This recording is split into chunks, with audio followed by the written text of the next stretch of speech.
We are the Nerd Eternal Network.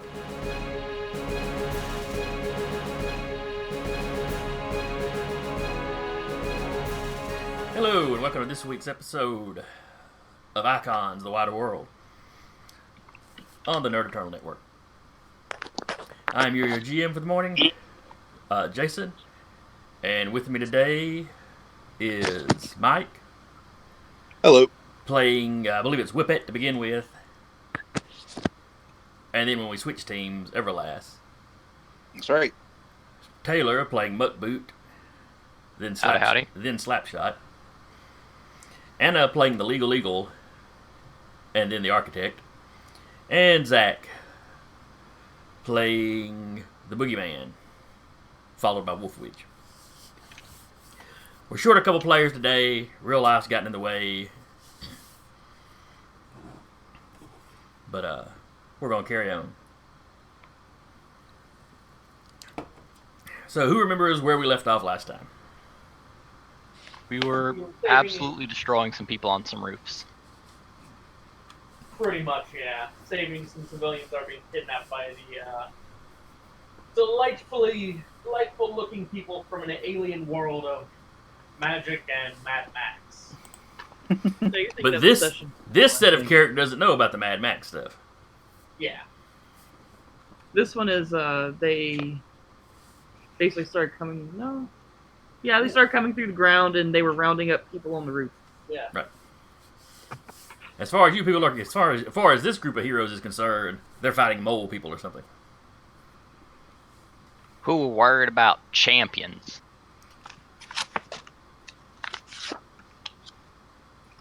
Now, where did I put the bad guy's stats?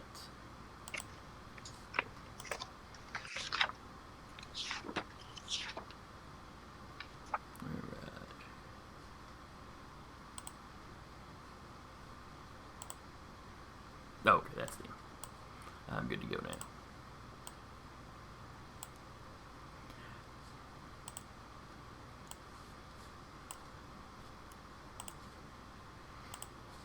Alright, so. Bring up the order. Because I think we had wrapped up an order, so we should be starting at the top of the order. And yes, you'd had some of the, for lack of a better term, regular troops, though none of them have really a uniform shape to them. On the rooftop, they were harassing some people. They had thrown somebody off the roof. I believe Legal Eagle saved them. Pretty sure. You had gotten to the rooftop and taken out two of the troopers. There had been one kind of standing off at a slight distance, laughing at the festivities.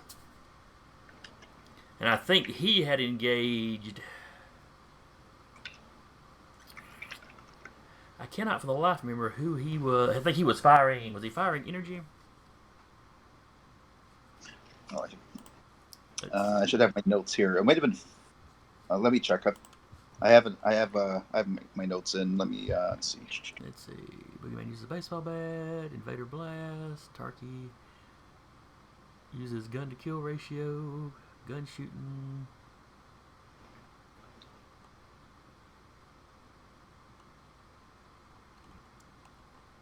I didn't have his powers listed in specific. I know he had done something to somebody though. It was a kinetic blast. No, he excuse me. I know he had reflected Legal Eagle's kinetic blast back upon her. Okay, I see now.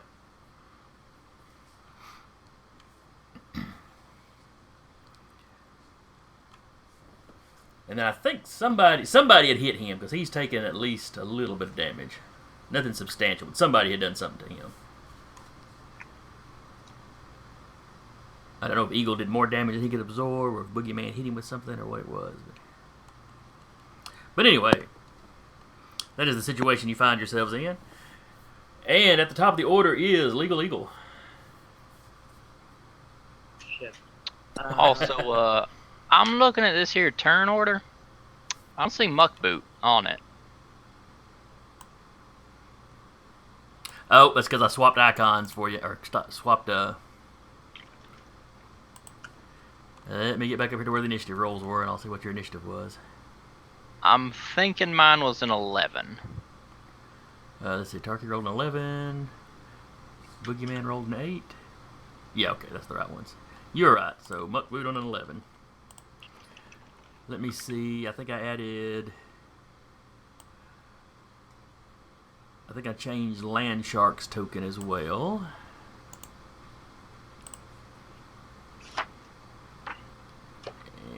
And Curtis was on a 9, so there's Land Shark. Oh yeah. 9.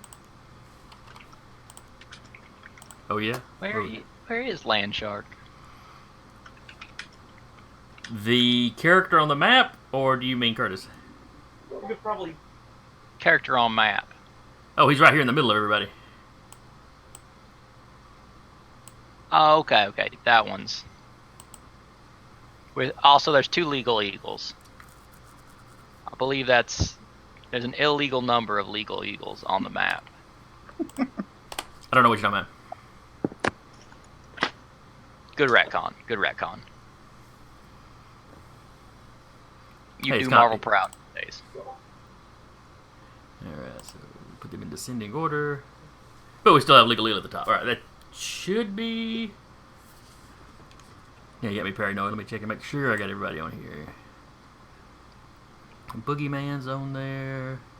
Oh, wait, I probably don't have Whippet on there. Yep, because I made Whippet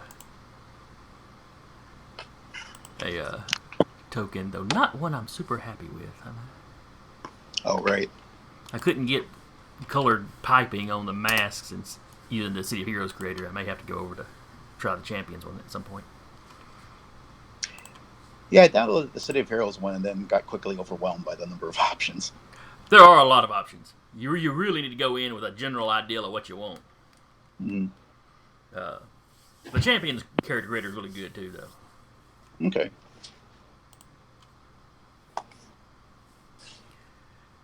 All right. Now I'm sure I've got everybody. Well, except maybe J Dragon. I don't know. Nope, he's on there. That's right. He'd already done his own token. All right. Now that I've shown how horribly unorganized I am, Anna, what is Legal Eagle doing? So, since the guy reflected my blast, we didn't really do a whole lot of damage, right? No, he looks like he's taking a punch or something, but he doesn't look bad off now. So, no, I mean, did my blast do damage to him though, or did it just reflect it all? What is the level of your blast? 6. All right, it was your blast that did a little bit of damage to him, yes. Okay. So he did not quite absorb it all.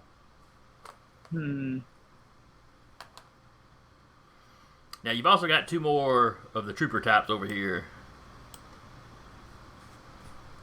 Yeah, they're no longer threatening the civilians as Land Shark has drawn their attention.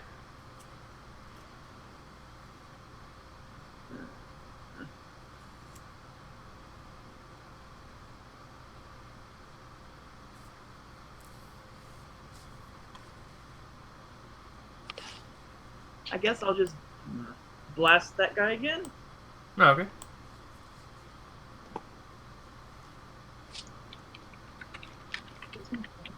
So make with the pew pews.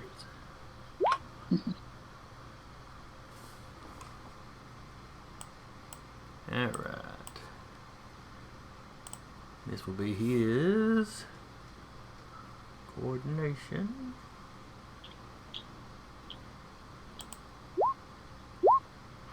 All right, you hit him. He takes some damage. Though not as much, again, not as much as you would have expected him to, were he normal.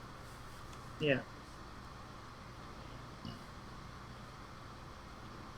Are you going to move, or are you good hovering where you're at?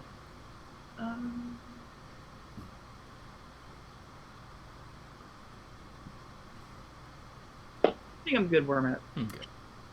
It's waffles. Whip it. Yes. So I've just recently just knocked out one of the troopers in my righteous anger at seeing them threaten these civilians so callously. So I'm going to now when the lead when the commander reflected Legal Eagle's blast upon her. Did I happen to see? Did she happen to see whether he was actually had to gesture or aim towards Legal Eagle to do that in any way? Oh, roll me an awareness. Sure. Ooh, awareness hits. Okay, that would be. Looks like I generated an 8 total. All right.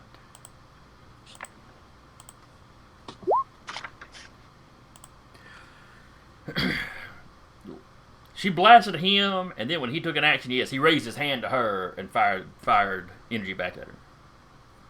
All right. Well, I'm gonna try to find out whether he actually does need to aim or whether that was just a flourish on his part. I'm gonna try to bind him with my whip. Okay. And see if take out his reflection ability somehow. So my whip attack total will be a 13. All right. This will be prowess Must have rolled a 6. or. Well, let's see. Binding is usually considered a ranged attack, but a whip is technically a hand-to-hand weapon. I did take the precise strike knack, so even if it does count as a prowess attack, I can still use coordination. Okay. At least that's how I'm reading the rules of. Oh yeah, that's fine. I was looking at which stat he should use in his resistance. Oh, I see. Oh, you rolled a 6 and I rolled a 1. Groovy. Oh, okay. All right, so you beat him by 7, which is, of course, a massive success. So you have him in a complete hold, Nice. which I believe means he can do nothing but try to escape. Yes. Would it make sense to shift my character close to him especially if I've gotten that tightly bound? Yeah, at least a little bit closer. You gotta be Alright, right and up on him because it is a whip, so it's got a little bit of reach. But Okay. He's the green character, or the green icon. yes, he's correct? the green finned guy here. Yes. Okay. So maybe I would how's that look? Just right next to him like Yeah, that? that's fine. Okay, cool. Yeah, it's not quite 5th edition where we got to worry about exactly where everybody's at. I just like the visual of minis. All right. Dodging, evading, now there it is, escaping. I'll do that in a minute.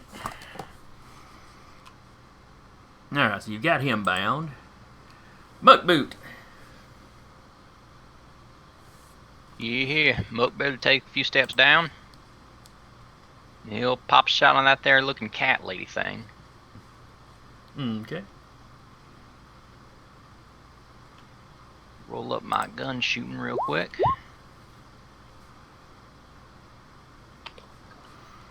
All right. So I'm betting I'm also going to have to roll my gun to kill ratio off that attack. You don't know that? Because I believe she was the one that had the. Let's see, where is it? Was she a trooper or was she a lieutenant? No, she was one of the lieutenants.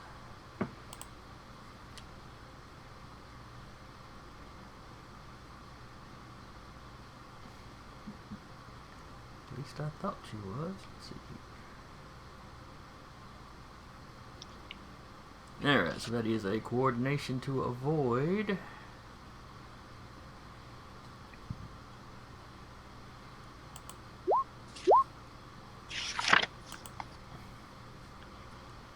Did the best you could, old girl.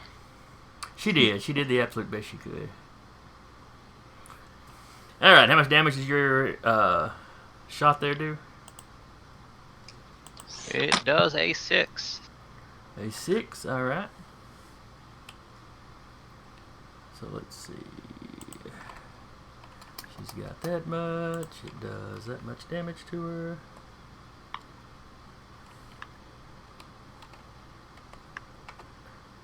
Alright. It does some noticeable damage to her. She's clearly tougher than normal. However, that was a massive success with a potentially killing attack. So she has to roll.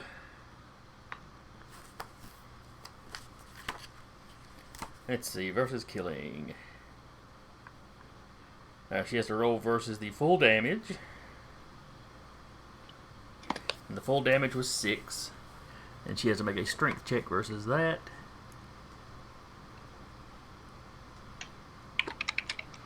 So give me a D6 roll plus 6, Taylor.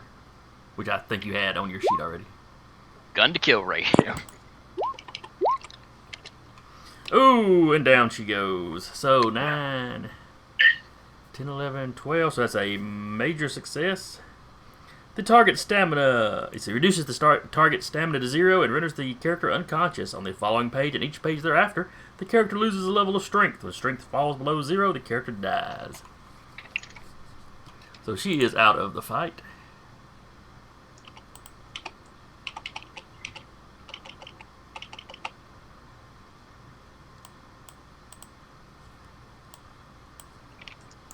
Let me put an X on her.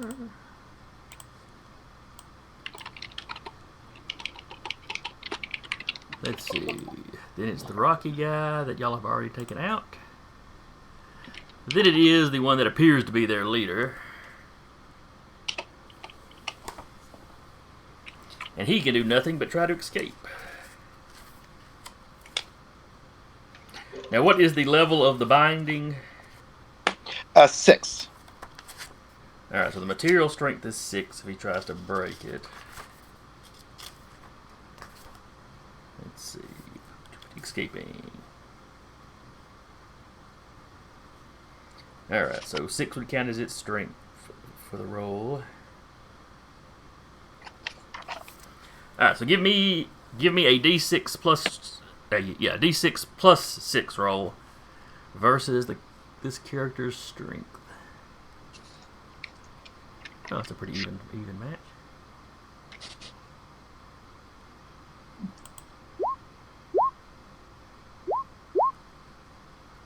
Eight. Alright, so 8, 9, 10, 11. So he beat it by 3, which is a major success. Alright, so he escapes the hold. So he is now free, but that used up his action for the round. Alright. So that is at least an action that he didn't get to do anything. And since he did not fire the absorbed energy off this round, it dissipates. Because the way absorption works, I think you get to use it the next round. Ah. Right on. Alright, then it would be the bug lady's turn, but she's already out. Jade Dragon had disappeared into the building. And I think was going to be just busting onto the roof this turn, was what we had said last time. So, Muckboot, you see one of the doorways down in the building open up. And one of the fellas you met down in the street comes stepping out. Howdy. You're just in time to get the last 2 of them.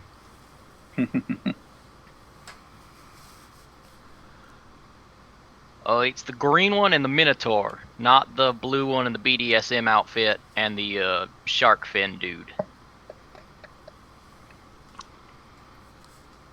Let's see. He'll take the rest of his action to move over here. Let's see. Then it's Land Shark. I'm not going to try to talk like Land Shark. I don't think I would do it justice. He has but one target. Oh, yeah, he's definitely going after the big guy. As soon as I find where his character sheet is. Where is Brody? There he is. No, Bruce Brody, the Land Shark.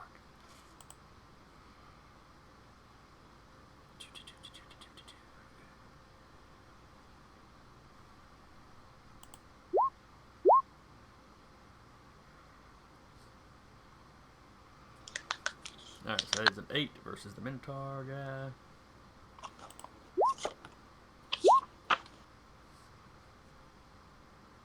Alright, so that's a hit.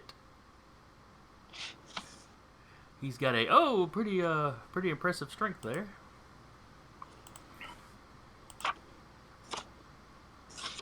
And the Minotaur guy only had 1 health left because I guess he'd already been getting beat on.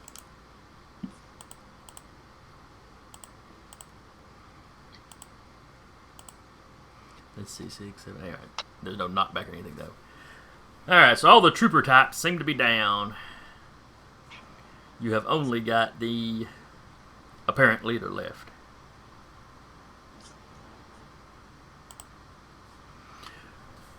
Boogeyman, you're up.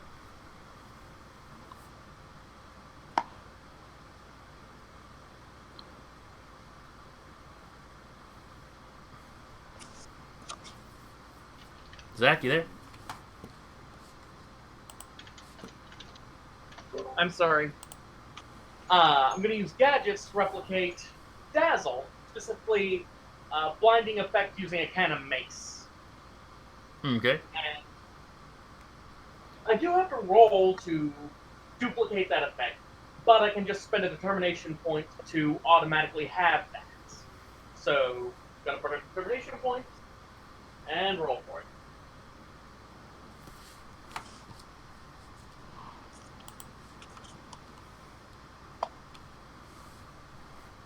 Now, does it?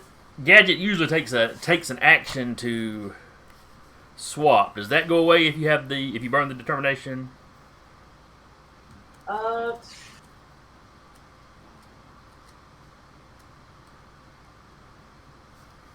Let's see here.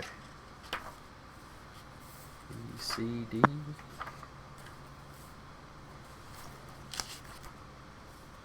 Gadget. Take a page of preparation.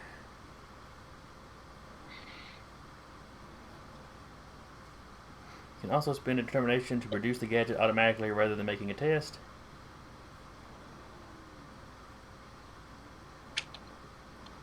Okay. I think if you burn the determination point, you just got it on you and you can immediately whip it out and use it. So if you would like to make a roll with your Dazzle, go for it.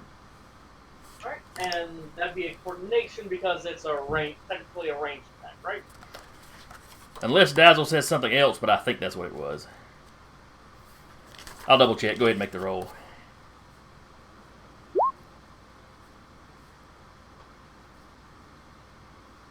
Yeah, coordination versus coordination.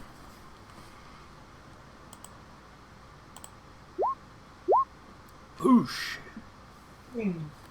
Oh, it's one of them 1 versus 6 things, yeah. That will do that.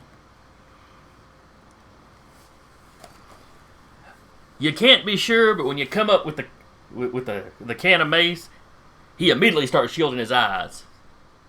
So he may have seen this stuff used at some point today. Well, I mean, you were complaining about me not having a proper mace before, but no, hope this work.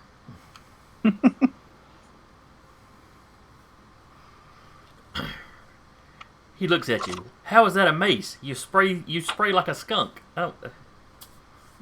He looks a little lost at you calling that stuff mace. What it says on the can? Mace. You see him actually kind of look at the words, but they don't seem to mean anything to him.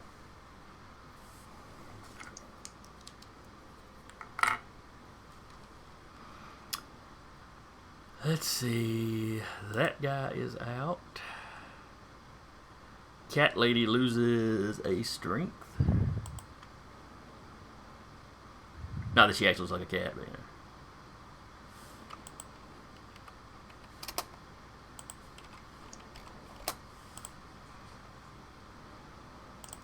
And then move back to the top of the order. All right, Legal. What are you doing? I think I'm just gonna swoop down and punch him, or maybe land on him. Punch him.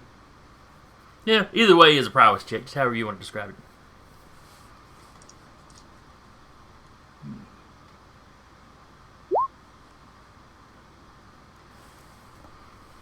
All right, that would be. All right, you land on him. How much? What is your strength? 5. You said 5? Yep. Alright. Let's see. Yeah, there's no knockback or anything.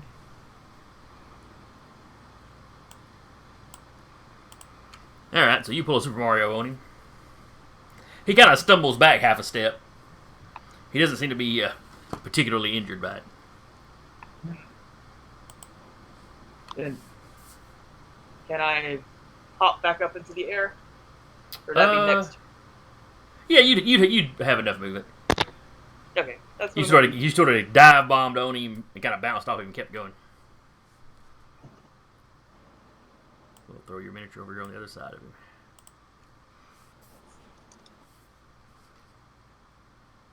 Whip it. Right. I'm gonna go ahead and do a straight up whip slashing attack on the leader. Okay. That would be. Oh, I generated a 9 total to hit.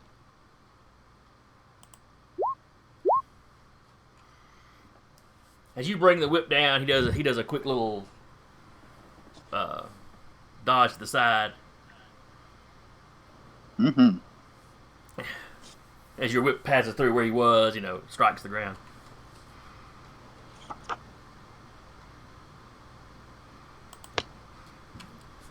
Taylor. Yes, yes.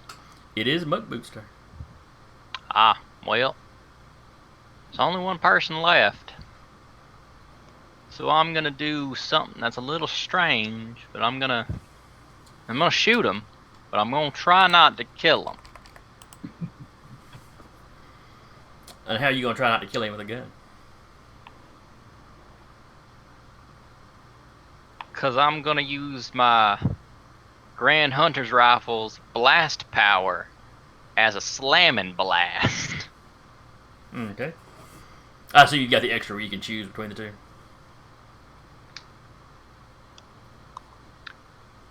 Oh, that's an extra? Yep, you got to pick one or the other when you take the blast. Then I suppose I believe I can take a -2 to make it to guarantee a non-fatal. That sounds about right. Yeah, we'll go with it for right now, rather than dig through the book to find it. That's gonna be a 15 to be a non-fatal shot. Yeesh, have some mercy, people. Muckboot has no mercy. Muckboot lands his bullets. 7, 8, 9, 10. It's non-fatal. Don't worry. All right, you beat him by 11. I think that's a massive success. Oh. Let's see, slamming. Well, I mean, it's still gonna be a shot. I just got to make sure that Oh, that's right. It wasn't the slamming. Yeah, I'm gonna read blast and then read shots and see here. All right, but how much damage did it do anyway? It'll do 6. All right, it'll do 6. It's just a regular old bullet, right? Yep. All right, he takes a little bit of damage from it.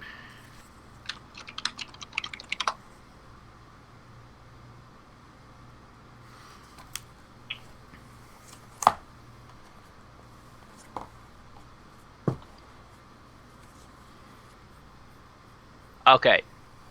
Hitting a specific spot or a small target, a called shot, increases difficulty by 2, but allows you to avoid a killing outcome. Okay.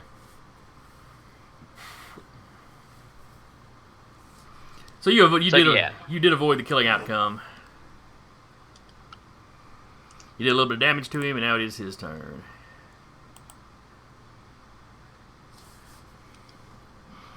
Alright, he absorbed a bullet and a punch. Or a kick or whatever. You?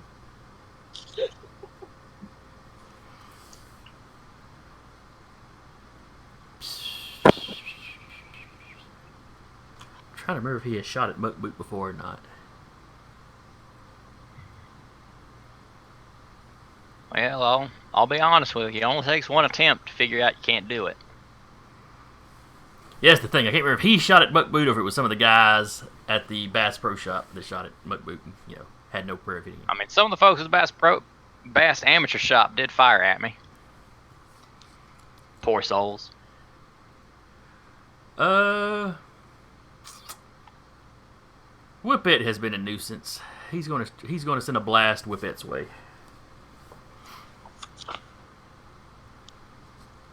So he takes a step back and fires something at Whippet.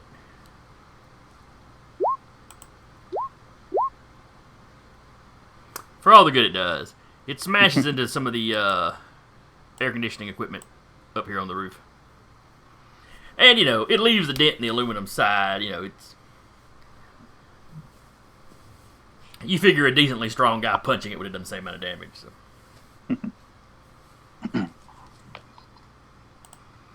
Alright, and then it is Jade Dragon, who I'm sure would have some pithy remark.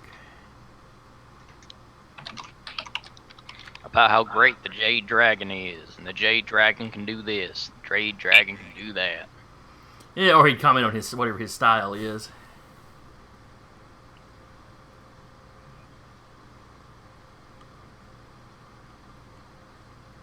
Boy, I've got a big list of characters on here.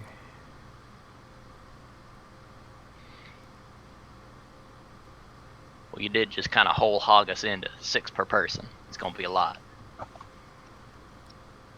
Hey, y'all voted on that.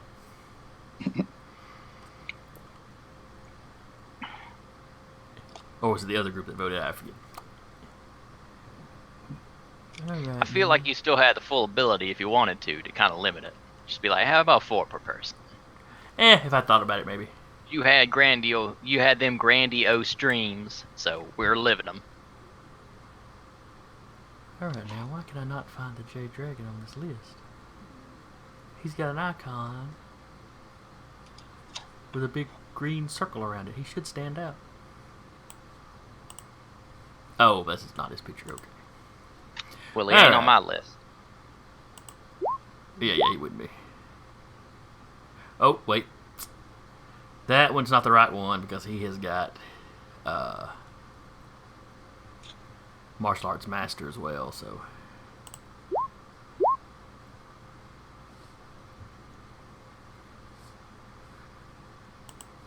Ouchie. Okay.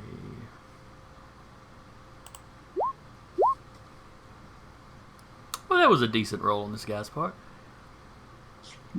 He'll still take the damage, but... And Jade Dragon's strength is a... Oh, wait, he's got strike. So that is 2 more points of damage. But it does give him... It does load his absorption back up.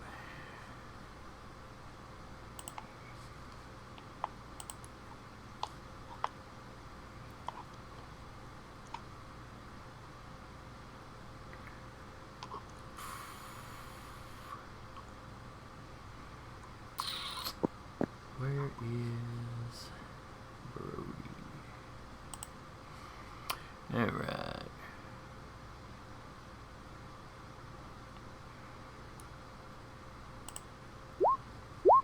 Alright, you see Landshark run over towards him.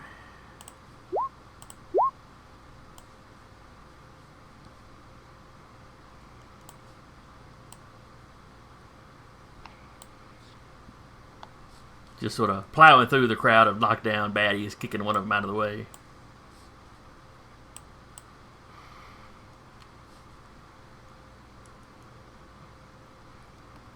Let's see. I roll for him. Did I roll for... Alright, I think the 7 was for Landshark. I think the 9 was for the baddie.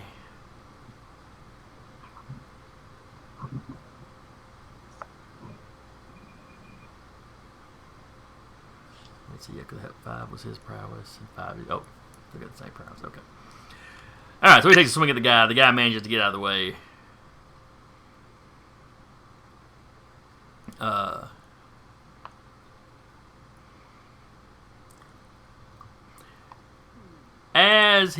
As he misses, He gets upset, and you start feeling the ground shake, or the roof you're standing on shake.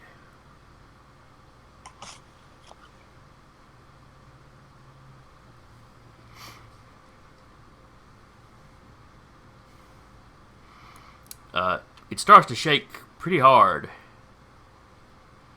Cracks, you can see cracks forming in the roof. And you see Landshark's face kind of go, uh-oh.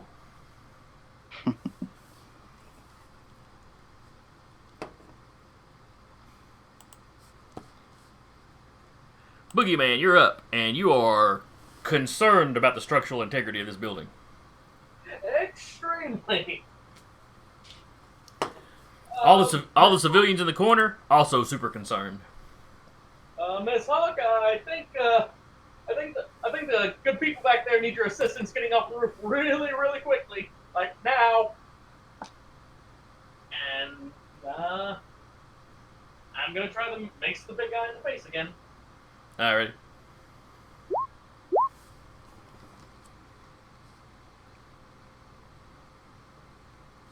Alright, we thought it's coordination.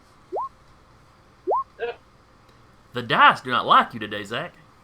I mean, I've been rolling really, really well lately, so.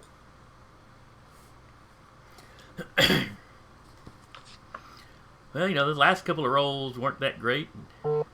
I won't even bring up the drinking contest Tuesday night. That was amazing. That was enjoyable. Alright. So that's the boogeyman. Cat lady doesn't matter anymore.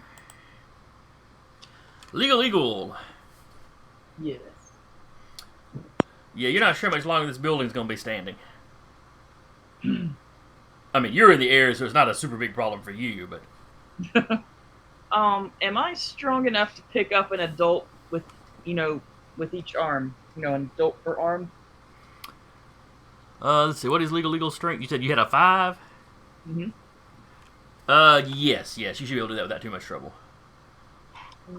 You are just shy of max normal strength, so... I think what I'm going to do. So, how many people can I move at a? I mean, obviously 2, but how many trips can I make per turn? You've got to let's see. How fast is your flight? 6. 6. I would say you could make 2 trips. Okay.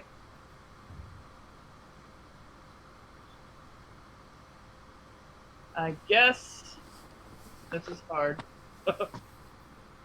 I'll take this one and that one. All right. You swoop down. Assuming You grab each of the adults. Uh-huh. Each of the adults is holding a child. Oh, good. Yay. Okay, so those 2 can go together if they're holding their own kids? Yeah.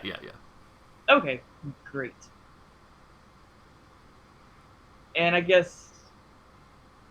Is this kid supposed to be of this family, or is he just a random child? He looks like just a random child. Okay, well, I'm going to tell one of the adults to pick it up. Showing her lower shoulder. You, pick it up. I can't tell what it is, and I'm busy. Alright, I do not assign gender. I'm a lawyer. Alright, so where are you going to drop those first? All right, the first 2 tokens that you grab, where are you going to drop them off? Probably over here. Nice and away from any, potential buildings that could fall on them.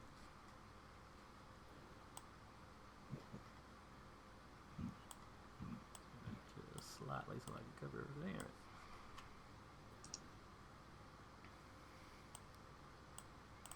there. All right. You come back, and the person you pointed at had picked up the other child.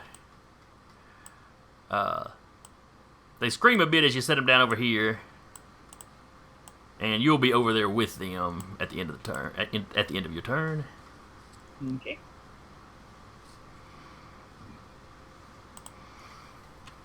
Whoop-it! The building is starting to is really shimmying now. Yeah, so I think I'm going to go just evacuate and use my whip to swing back down into the onto a solid ground. Okay.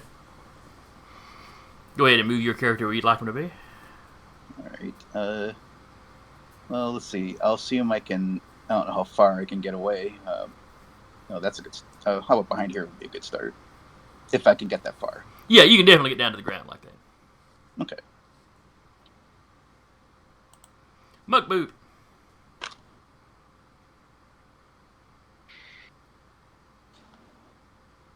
So that dude's still standing, right? He is still standing. He's having trouble keeping his balance, like all of you are.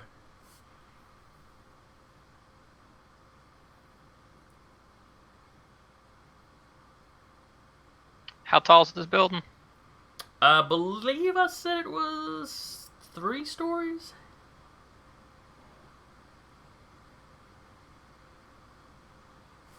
Of course, you got you've got this awning over here that is on the first floor. Over the entryway into the building. Muck Boots had worse. He'll position himself to kind of be ready to just fall the 3 stories. And yeah, he's going to take one more shot at the big green man. All right. Make sure he can't escape. Hit him in the leg so he can't run. Yep. I suppose I'll keep it on the non-fatal. Okay.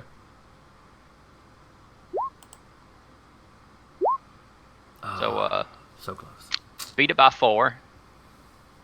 Yeah, that definitely hits him. You said it did 6 points of damage? Yep. Okay. He's not looking in great shape now.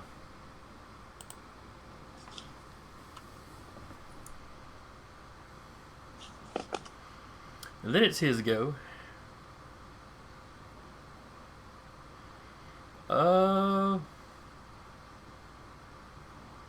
He kind of looks around him. I underestimated the champions of this world. But know that I cannot be defeated. And he runs and jumps off the building. Yeah, he can jump off this way.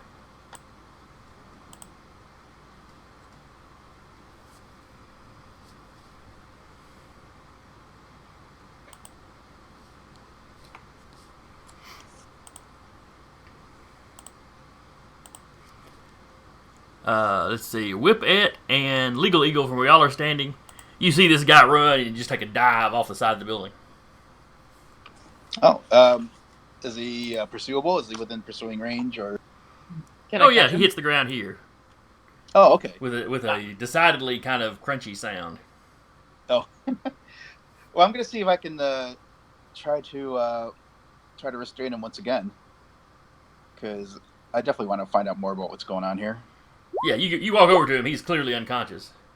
Oh, he is. Okay. He jumped off and just hit the ground too hard. Oh, I see. Hence the big red X over his icon. Yes. Right. Well, I guess I'll restrain. Maybe I'll just tie my rope around him just to restrain him, and drag him away so that if this thing does collapse, that everyone can be maybe across the street. That might not even be far enough. Just as far as I can drag him. Okay.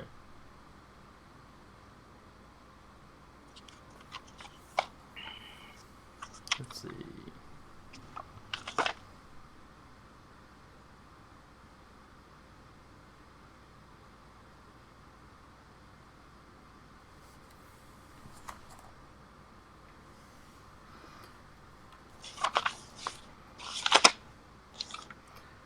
All right.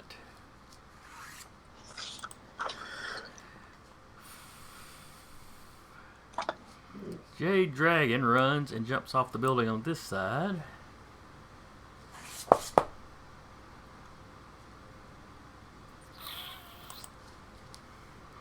Let's see, what is his coordination? We'll let him use his athletics. Oh, that's excellent. Basically, he leaps over to a window ledge on this building and then back across and basically parkours his way down to the street.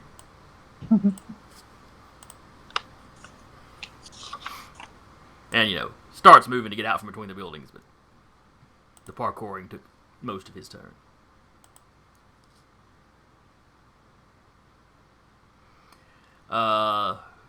Boogeyman and Muck Boot.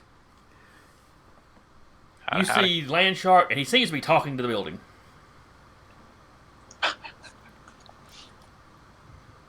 He's going like, no, stop.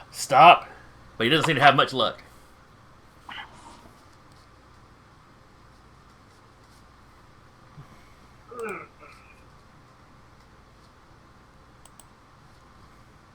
Boogeyman, you're up.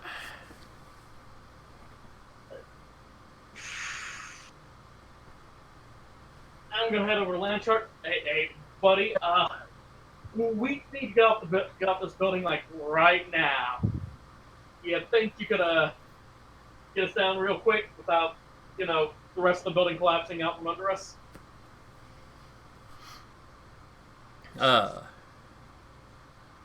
Sure. Hang on. He kind of grabs you up by the waist.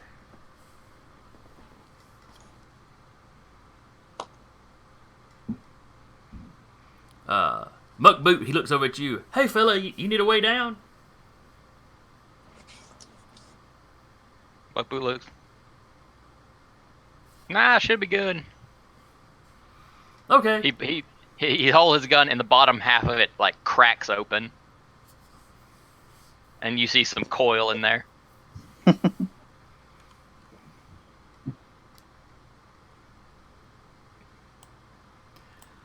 Alright. So Land Shark, Zach, he's got Boogeyman snatched up by the waist. Kinda tight there, fella. And then he proceeds to run and jump off the front of the building, just like the other guy did. Whippet, you see these two come over the edge of the building. You hear Boogeyman screaming. It's muffled by his helmet, but the last thing you hear from Land Shark is, don't worry, it'll be fine, I'm a shark. They hit the ground and go through it. Not like leave a crater go through it. It's like Land Shark just dove into the ground. Oh. Phasing ability. Interesting. Burrowing. Oh, I got you. Which, let's see. Yeah, Whippet and Jay Dragon would have seen that ability because that's how he got here. He followed y'all on the motorcycle, so. You would look behind you and you just see his little brown fin cresting up out of the street every now and then. No, that's good. Be more collateral. Just know of his head that he could keep an eye on where y'all were. Gotcha. Yeah, I'll follow where they're going. Well, again, dragging the commander behind.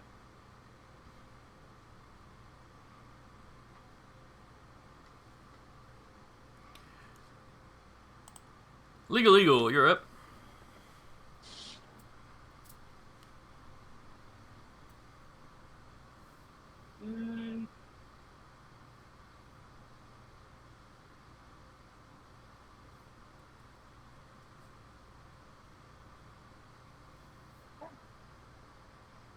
I think.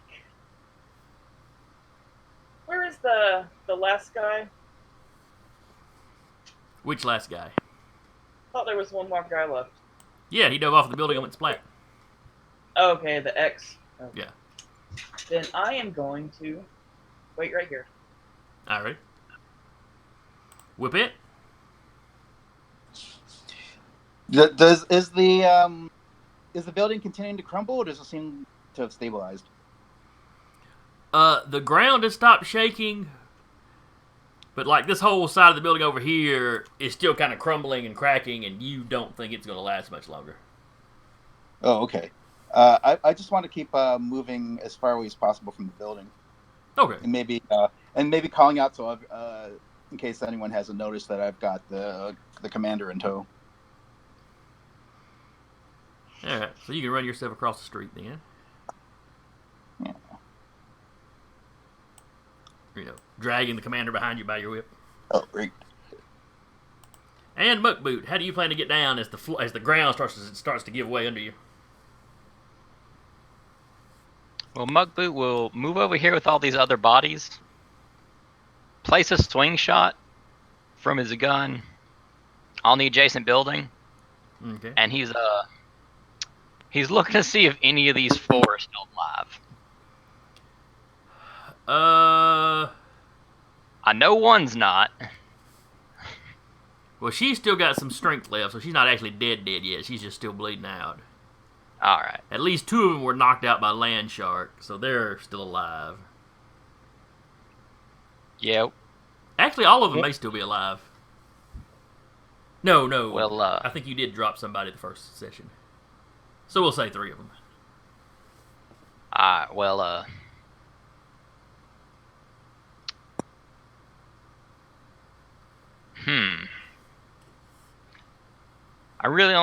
I've got above average human strength, but believe that's only going to help me carry one of them out of here. Yep, probably so. Particularly considering that 2 of them are particularly large fellas. Yeah. I'll grab this one up here that's not dead. That's the kind of buggish. Okay. While doing it, Muckboot will murmur to himself. These people are bloody psychopaths. All right, come on up. Muckboot is not impressed how all the heroes went to save their own skin.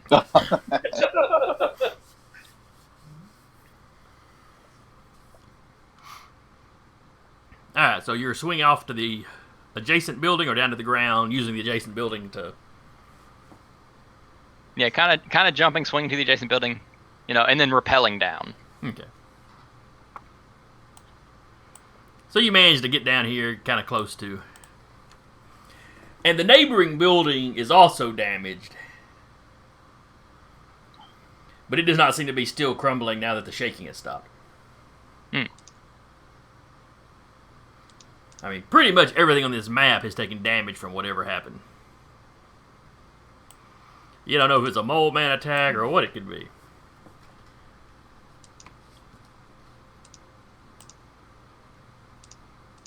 I mean, except for those of you that are actually familiar with Land Shark. You've got a pretty good idea of what this was. Which I think Whippet recognized it once he put his fin on. Last session. Yes. Oh, that's right. I did identify him. Because it was kind of the Right. So yeah, this sort of thing happens with him periodically.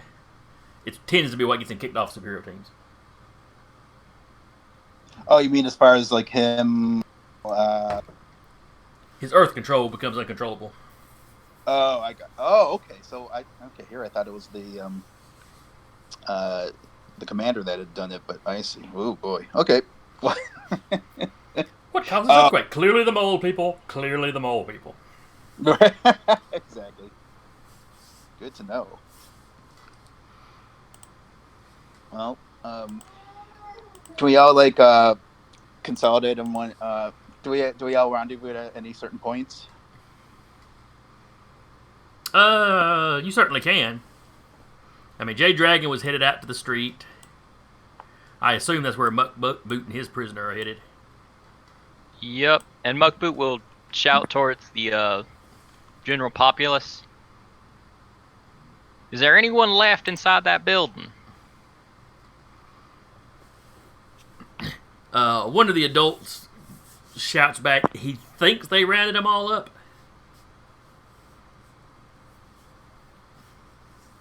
He thinks everybody else that lives there was already out of the building. I mean, it is the middle of the day, so people going to work and stuff. But basically, he thinks that's all of them.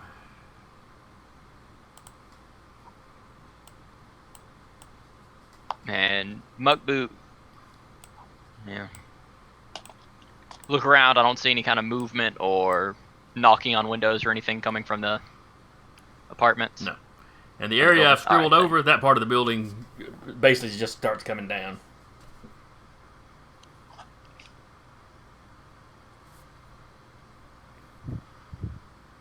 The police officer out here had been, dragging his buddies back.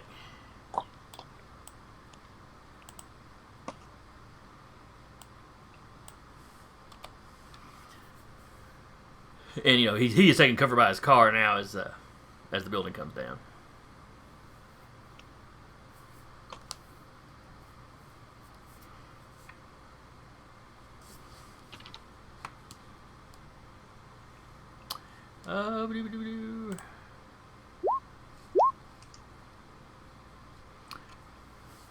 Whippet, give me a D6 plus 6 roll, please. Okay.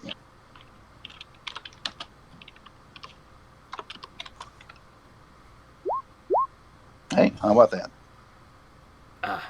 While he was trying to be stealthy and wiggle out of the ropes, you feel the tug on your whip and you look over and you see that this guy is, where he looked pretty splatted and you weren't really sure he was still alive. Uh-huh. He looks fine now. Oh, okay. So, I mean- almost as if healed up. Not completely. He still looks like he's been in a fight, but he looks an awful lot better and seems to have some, vigor to him again. Okay. I'll just shout out, we've got a live one here, and try to punch the guy. Oh, I don't have a punch attack yet. Prowess, and I do not have martial arts, so I'll just roll straight prowess. Oh, I'm rolling well. No, look at that. Alright, so that's a tie, so you don't really do any damage to him. You make physical contact, but it's not a good lick because he's kind of trying to wiggle out of the way. And he looks up at you in surprise. Why would you tie up a dead man? He seems almost offended that his usual trick didn't work. Always be prepared, that's what I say. Man. Because it was a strategy that worked, so I guess I have to respect it.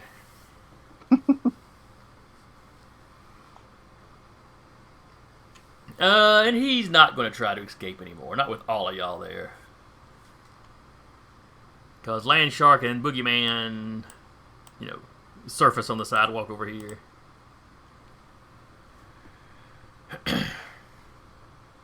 Boogeyman?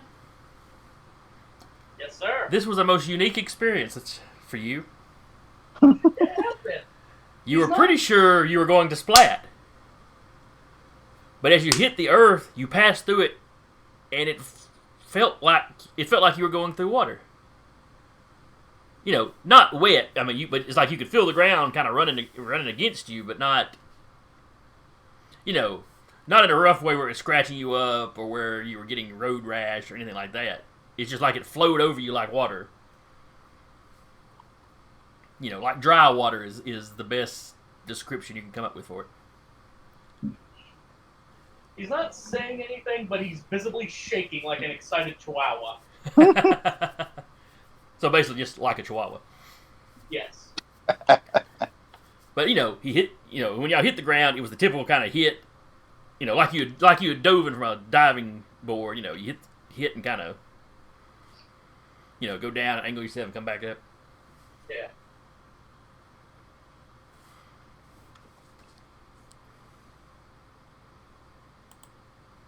I don't think we need the initiative order anymore.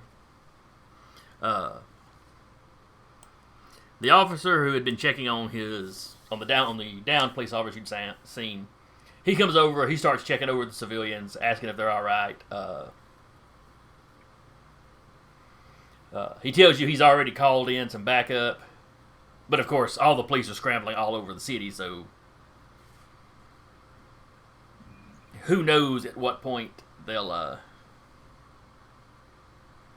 actually be able to get anybody here.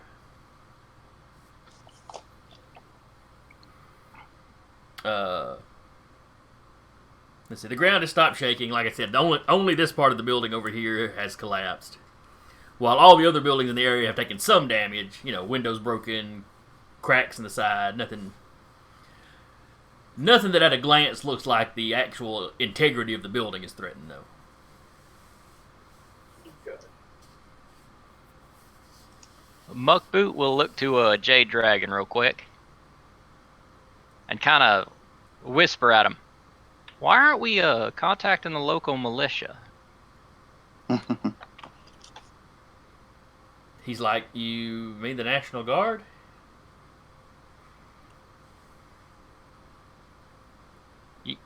Yeah. I'm sure the police have probably called them in by this point. All right. They probably just haven't gotten this deep into the city. Muckboot pulls out a small notebook and starts scribbling in it. Closes it, puts it back in his pocket. Doesn't seem to know what militias are. Forgot. Full national level militia. Isn't that just an army? He closes his notebook and puts it back. The man's got some catching up to do. He's been focused on the Bass Pro Shops. I wanted to see how my hobby was doing. It's doing poorly. People got too rich and complacent. Now it's all about relaxing when you fish instead of feeding people. Ugh.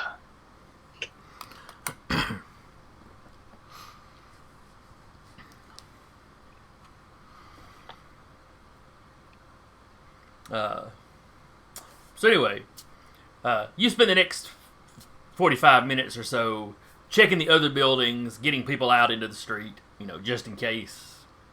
Just in case one of the buildings is more damaged than it looks. Eventually, some EMTs show up. It's they don't show up on a fire truck, but it's like one of the. Have you ever seen like a car, like the fire chief drives in? It's got the fire department stuff on it, but it's a normal car. Yeah. With some lights. It's one of those, but it's got a couple of it's a couple of the city's firefighters, but with EMT training. They've kind of been pressed into service to help cover all this as well.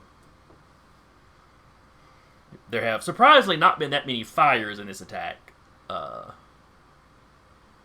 They've been attacking people, but not really trying to destroy buildings. It didn't seem like.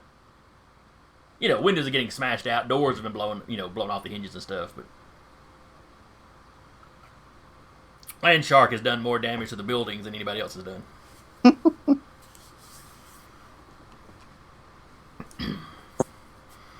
So, scrapes, bumps, bruises, they start patching people up. Any of you that, look visibly injured, they check on you.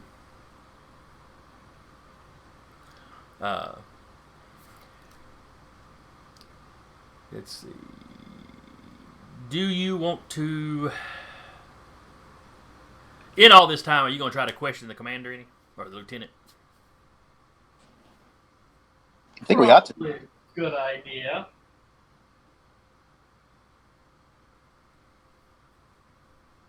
As you all gather around, he just looks up at you, from tied up with a whip. I will tell you nothing. I mean, that's fine. Boogeyman gestures with his baseball bat. I'm pretty sure I can hit you now, and you'll at least make some noise. There's nothing you can do to me that I will not recover from. So you one of them there mortal types.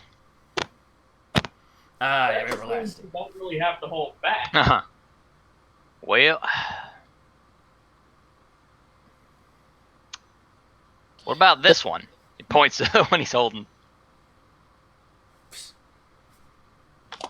Maybe we should start. His gift's not as impressive as mine.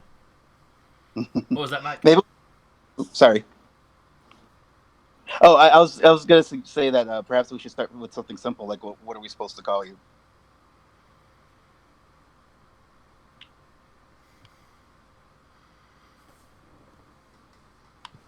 Let's see. I actually was not planning on y'all being able to question this guy. You were supposed to just leave the clearly dead body just laying there so he could get up and run off when you weren't looking. Oh. Went and fouled that all up. I honestly thought he just knocked himself out. Well, you know, Yeah, I mean, like, that's literally his, his escape strategy. Oh, I'll just go die, and when they're not looking at the body, I'll crawl away. I mean, the man bragged that he can't die, then jumped off a roof. Did he really think we weren't going to sit there and go, oh, well, if he can't die, we'll just wait? He really shouldn't have bragged about it first. Well, he said he cannot be defeated, not that he can't die. Right. Ah, fair enough. Which is why it was hilarious when he hit the ground. Yeah, that could have been his way of saying, I'll see you in hell. Or his, if you slay me here, I'll be more powerful than you can possibly imagine, Right. It has a nice ring to it. There's a lot of people that have had those kind of lines and then immediately died.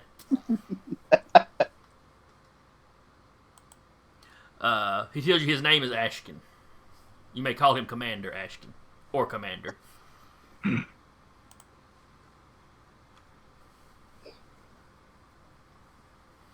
Alright. Thanks, Commander. And no, his troops are not as everlasting as he is. Okay. But you may choose to torture them, he will still tell you nothing. They will gladly suffer and die for the Kurum Legalkai. Ooh. Can we get just for the players' reference, can we get a spelling on that? Can we get that written down for me? Kurum space Lugal space Ki. All right. Kurum Legal Kai.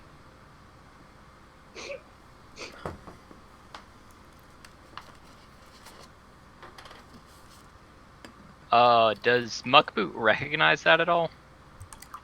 He does not.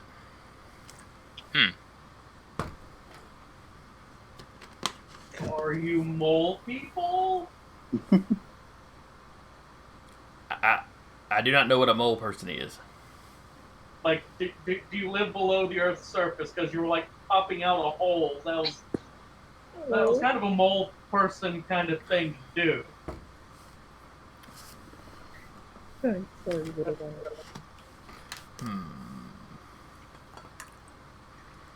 Muckboot will look towards Boogeyman.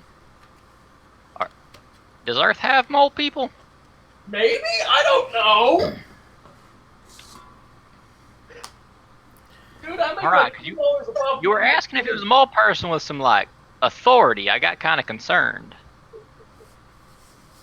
Those of you that are more in the superhero, more firmly in the superhero set, yes, Earth has mole people.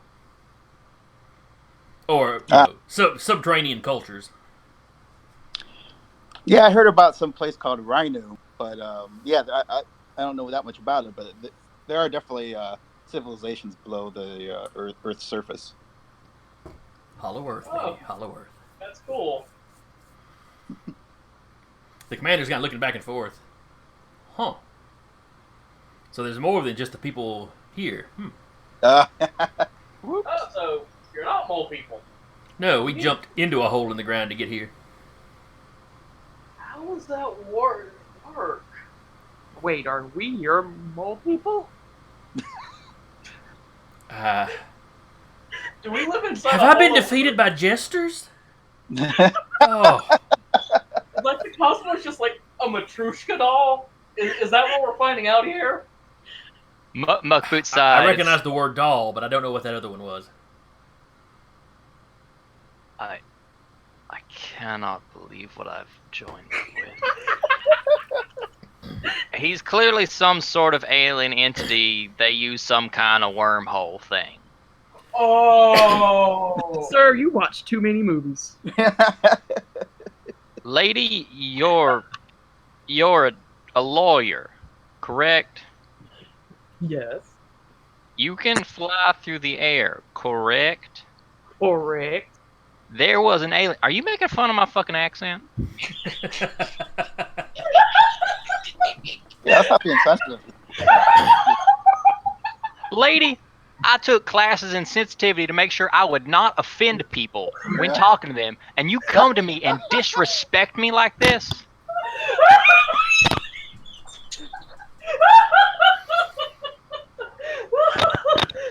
I can see the prejudice in this world has not changed since last I was here. Goodness.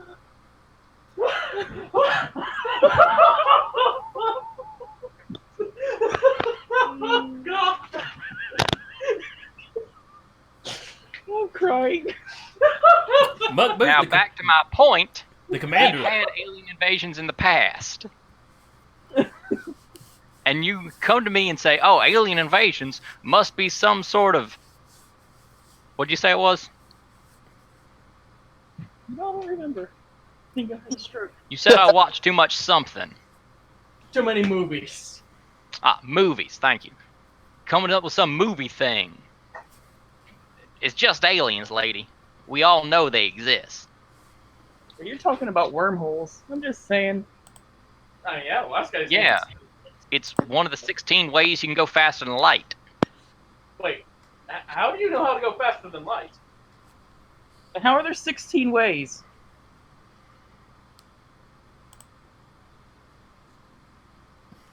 So you're immortal, huh?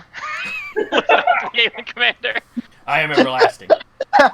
You know, if you're unhappy with this world, I am quite certain that my lord and master would be willing to give you a place within his army. You have proven yourself a very capable warrior. Just think about it. Yeah. Last time I helped someone clear somebody else's land, it kind of turned out we were the baddies. Kind of want to not do that a second time.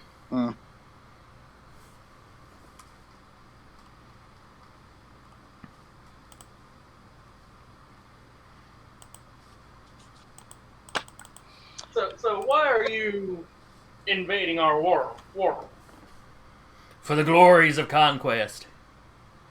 Oh, awesome. Okay. And a place to live where we can see the sun.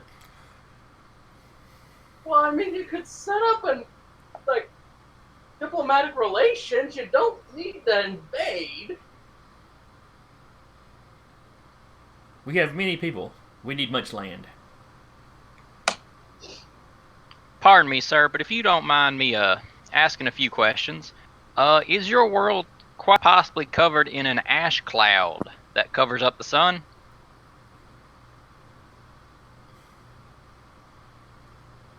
No. No, the sky has been burned, but there's no ash floating around. Okay, sky burned. Why can you not see the sun? Is there no sun approximate to your planet anymore? Did it blow up? It is still there, and some light gets through, but there is the constant lightning storms that keep it blocked off, Okay. yet bring so little rain. Probably contain. Okay. Yeah, it really sounds like your world is at the butt end of the cycle. The worst kind of spot. Yes, there was a cataclysm generations and generations ago.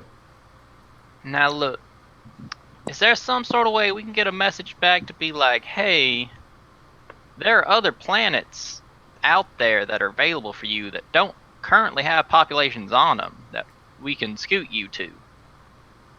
We do not want some strange world. We want Earth. Why Earth? It's not that great. Really, it's Your not. Earth is wonderful. It sucks. I mean, like, You've it's not done it's- nearly to this what we have done to ours. Yeah, but like it's gonna cycle through. We're getting there. I'm sure the master can put an end to that then once he arrives. I mean, it sounds like you guys did a great job on your planet. So I want Really sounds like you're gonna At the- advance the cycle by having more war on this planet, but whatever. At the time of the cataclysm, there were many warring states.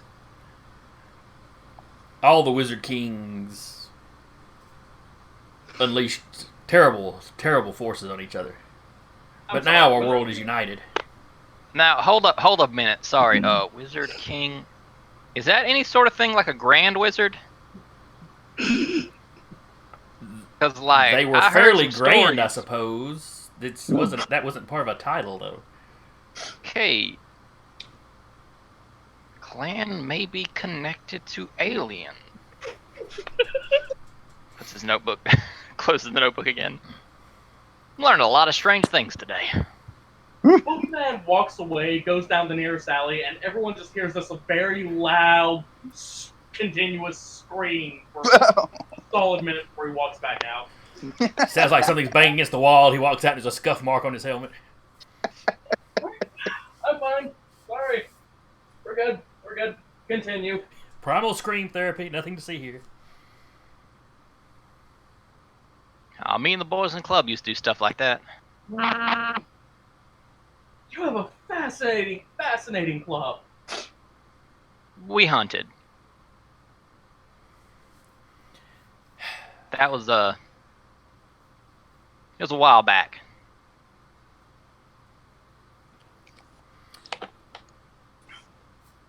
As you're talking, I mean, the commander is just wide-eyed at this conversation. He does not, he's a soldier. He does not know what to make out of some of this conversation.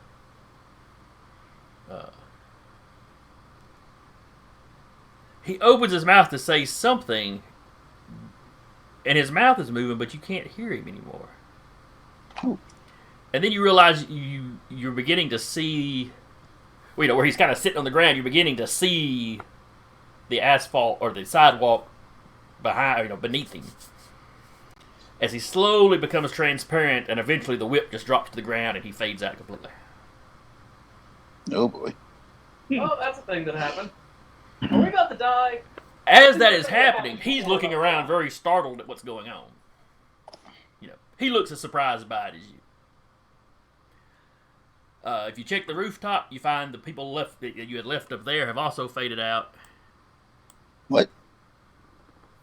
What about the one I'm holding? Oh, yes, that one too.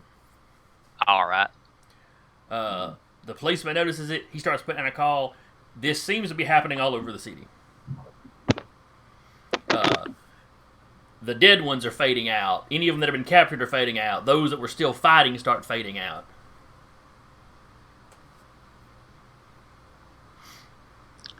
Is this some kind of mass retreat? Maybe? That is some advanced technology for a post-apocalyptic society to have. I mean, he said Wizard Kings. I think we got into a fight with magic aliens? That sounds right to me. Well, I can't say I am unassociated with the idea of that.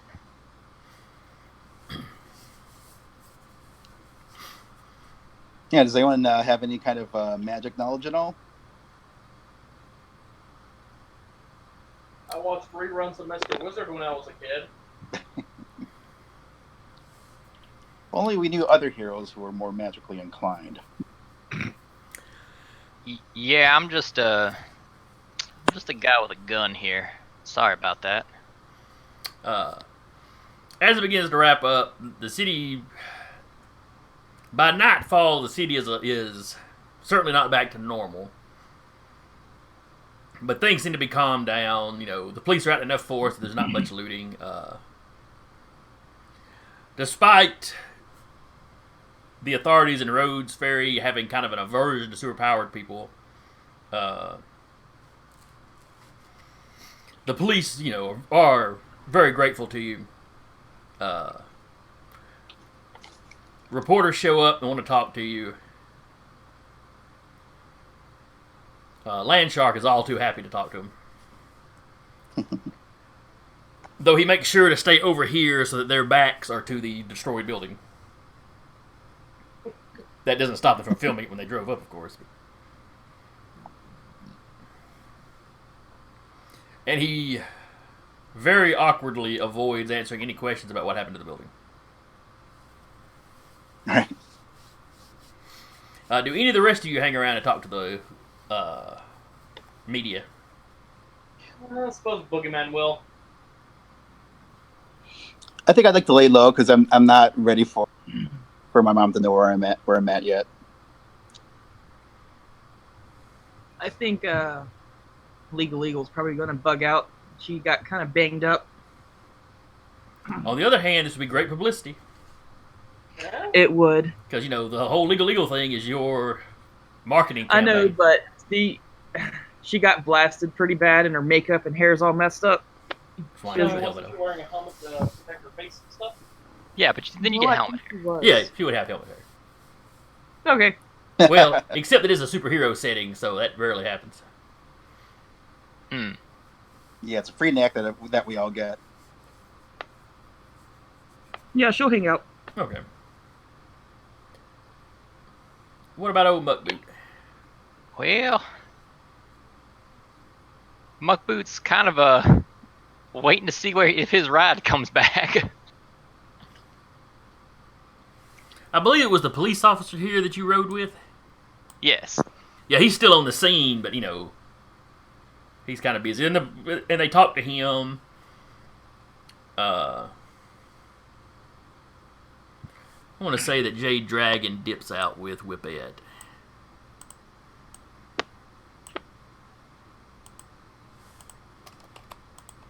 Yeah, we got to get back to our cycle. Yeah, which was parked, I think, over here by the. But you could dip out. You could dip out before the media arrived. Sure.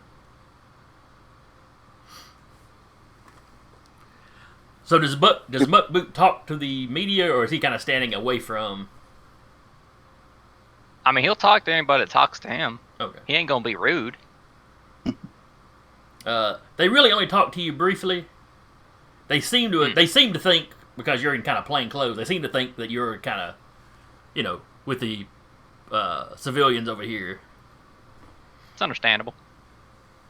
Though they do ask you about your gun. Was that the only weapon you had access to? Well, yeah, I mean, out on the streets like this, I don't like carrying an illegal weapon. Found out that smooth bores, my family rifle's been a smooth bore for as long as I can think of, so I tend to carry it with me. It's kind of an heirloom thing. Was it effective against the creatures at all?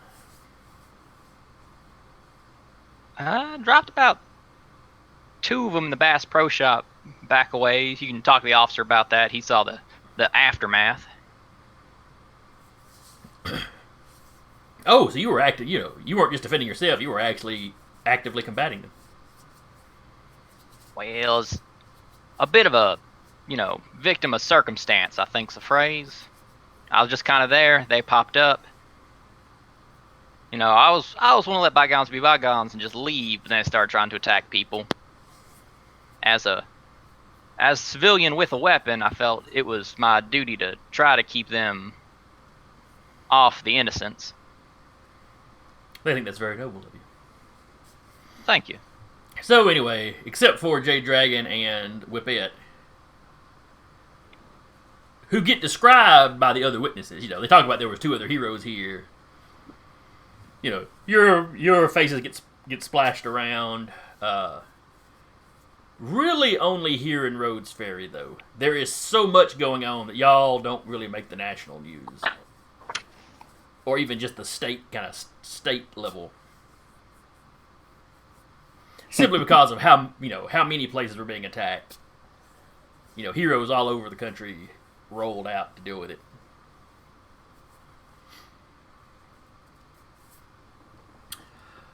And this is where we will leave our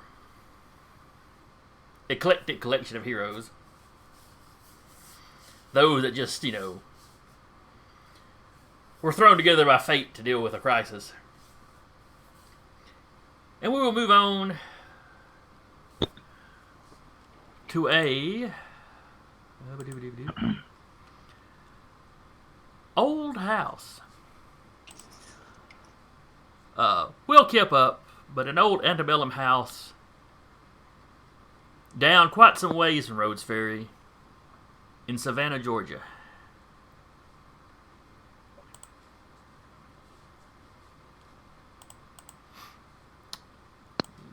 Flick y'all over here.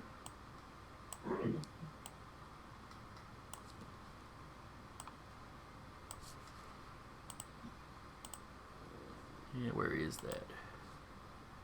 Show to the players.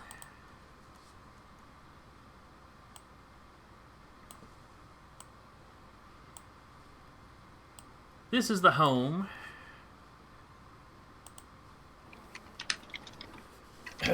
that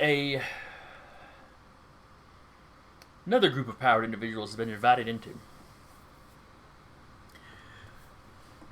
I would like each of you, one at a time as called on, to describe your supernatural team member character.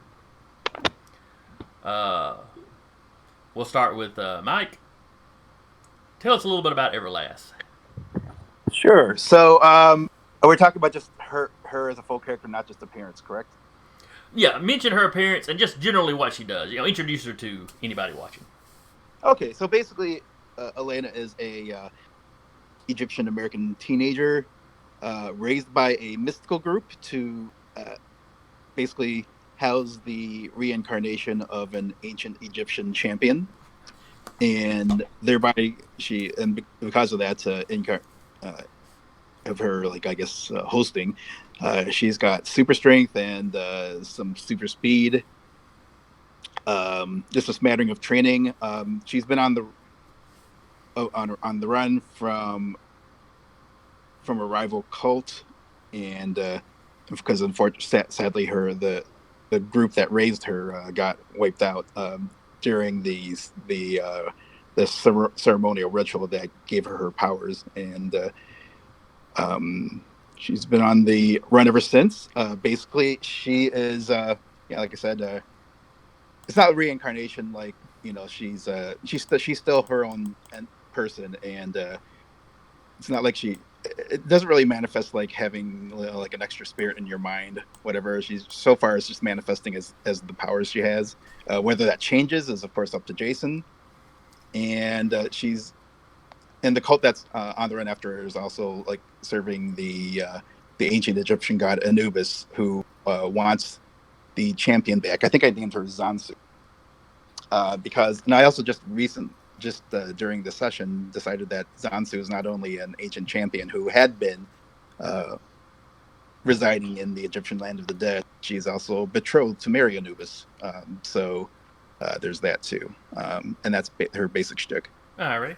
So at the moment, she doesn't have the memories or anything. So at the moment, it's almost like the Slayer title from Buffy. It's something that passes down as, if she died, somebody else would get it. But I think if she dies, then I think both their souls would probably end up in the Egyptian land of the dead. It's not necessarily it's not a natural reincarnating thing. That's something that it's something that her little group had to do. Okay. Yeah. Okay. Does she wear a particular costume when she's out adventuring? That's a good question. I really haven't gotten around to figuring out her look yet. If it's something that's like super, like ancient Egyptian-y or some kind of modern stylized thing. Actually, you know what? The image I had been using, and it's not an image I'm married to, but it's basically I found this artist who made like super heroic renditions of the Endless from the Sandman comic book, and she portrayed and this artist portrayed Death as like a superheroine in a kind of an Ankh costume. So let me post that image. So I guess we'll just work with this. So it's basically like a black outfit with like a gray Ankh on as a chest emblem. I should post the image. But I think let's go with that. Okay. All right. Tarky, why don't you let us know about Slapshot? All right.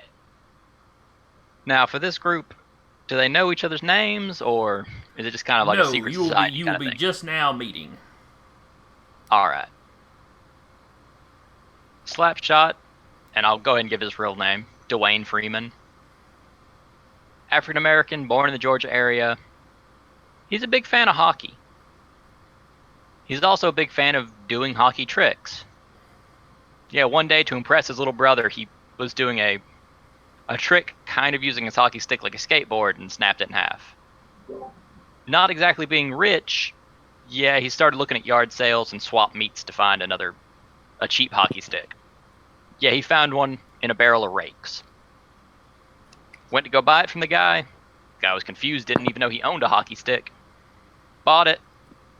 Then the hockey stick, thanked him for getting him out of the garage. Yeah, the hockey stick has enchanted Slapshot with powers. Slapshot, on command can summon the hockey stick to him and cover himself in his hockey gear, except without all the identifying parts of the hockey gear, like, his team's name and stuff on it. Yeah, So he has been a professional hockey player. Yeah, kind of like minor leagues, kind of like the city team. But yeah, he's athletic, and the hockey stick has made him more so. But every time he's tried to get it kind of identified by some kind of minor magical thing, yeah, whatever effect tries to identify it has been slapped. Just kind of slapped away, resisted, stopped. So it protects his identity. He knows he's got an enchanted hockey stick. He doesn't know what it's supposed to be, because it will just tell him it is a tool that looks the way it needs to be for the user. And that it likes him. It wants to be friends with him. But it has its own secrets, and Dwayne kind of just goes, alright, I accept this because, I've had you since I was a kid. He got it when he was 16. He's, up in his 20s, 30s now, so. It hasn't done anything bad to him in a decade. He's pretty sure, their friendship is trustworthy at this point. Okay. I've got a couple questions, if you don't mind. Yeah, sure. So, have you been able to access the powers all this time since you were a teenager? Yes, like, Dwayne has accessed more over time and realized that he's still becoming more and more attuned to it. More and more things are happening. And have you been active as a super all this time? Yeah, Slapshot has been... It's kind of obvious Slapshot's a hockey player, because his active times... He's more active during the off-season as a hero, and less active while hockey season's going on. All right, so you're an established hero. Cool.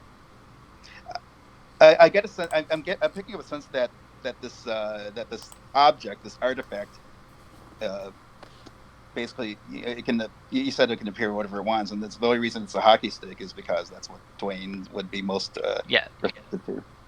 Because like his story, he pulled it out of a barrel that had nothing but rakes in it. Cool.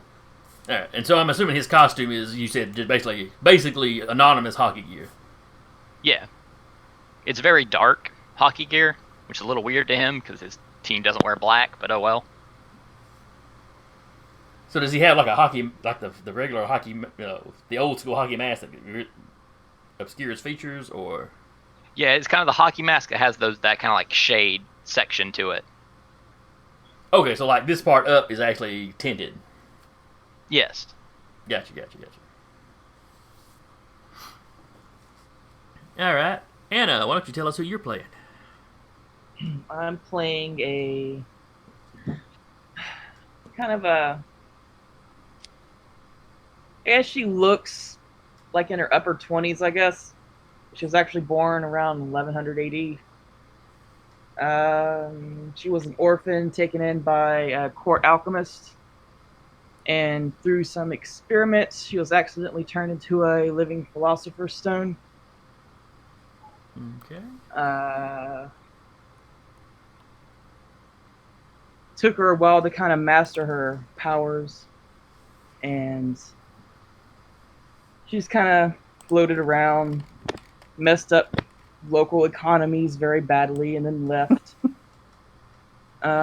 She eventually learned not to do that and managed to buy herself an estate and passed it through the centuries to her quote-unquote daughters, who mysteriously look just like her and sometimes play the part of her husband for legal purposes, because she can also change her body as well. So she can transmute other things, but she can also use her powers kind of on herself. Yes. Okay. What kind of brought her out from her own world, I guess, because I guess after that much time you stop paying attention to things going on around you, was Steele's mind control scheme. She kind of decided it was too dangerous just to sit back and let the world do as it will. And that, as a side note, she really enjoys Full Metal Alchemist series and now needlessly claps her hands together when she transmutes something. Does she have a costume that she's been wearing since she's gone, kind of hero? Yes, she kind of doing the full armor thing. I guess she would transmute that? Yeah, that'd be easy. Or would it be her, I forget what it's called, the transformation humanoid? Yeah. I'm not sure which power would work best. One of those would do it just fine, though. You just turn the air around you into the suit, or the suit is you, or whatever. So she looks like a knight. Yes. Does she look male or female when she's in superhero mode? Can't really tell. It's not very form-fitting. Okay. So I guess it would probably be safe. People would probably assume it is male until she speaks.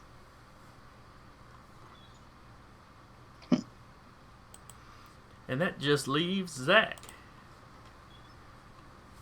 I am playing Wolf Witch. Whenever she's in hero mode, she wears a collection of specially prepared animal skins and leathers and medallions and bangles. She is a powerful mage and shapeshifter, preferring almost exclusively animal form. Her real name is Wendy Tryshik. She's been alive since about 1800 and has preserved her life down the last centuries using powerful, ethically dubious magical arts. She's kind of popped up in American and European folklore every now and then as someone who appears to slay a demon or bring terrible punishment down upon corrupt landlords and barons. That drunk night, he turned into the Jersey Devil. But that's usually not intentionally do-gooding. It's just that the person she ends up knocking out of the picture or out-and-out killing was just at a cross-purpose to her own goal.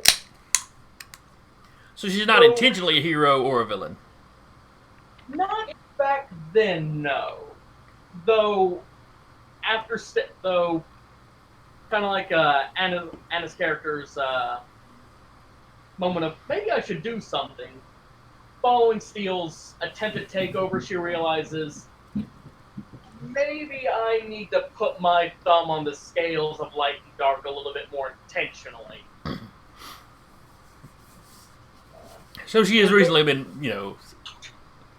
one D-bag almost taking over the world has motivated her that, that she should be a little more active. Yeah, pretty much. In her day-to-day life, she operates a small occult book and supply store.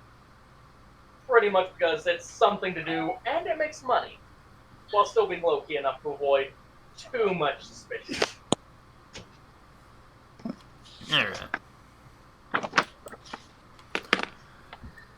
All of you received invitations to this house in Savannah.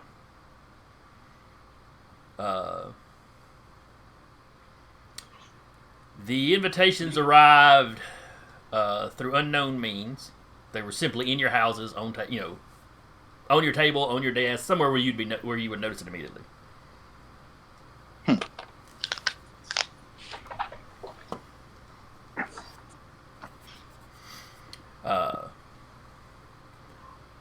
It said in no uncertain terms that a colossal disaster was about to happen.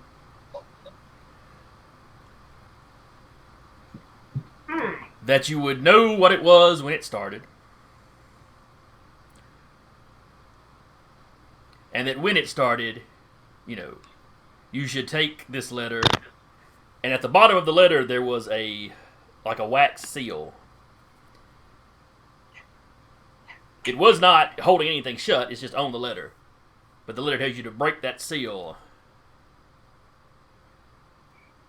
Yeah, and you'll be transported, to basically the address that's listed in the letter.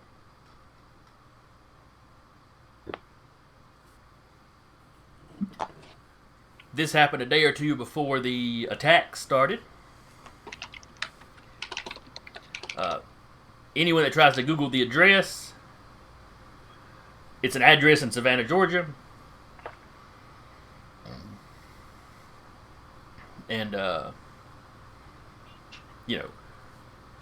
if you do like the Google Street View, Google Maps, Google Earth stuff, the picture that I posted there is basically the house you get. It's on a large bit of property. It's quite a bit further from the road than that picture would make you think. But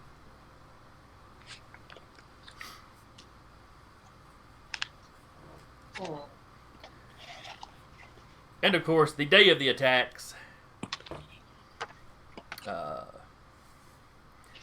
Wolfwitch, you were in your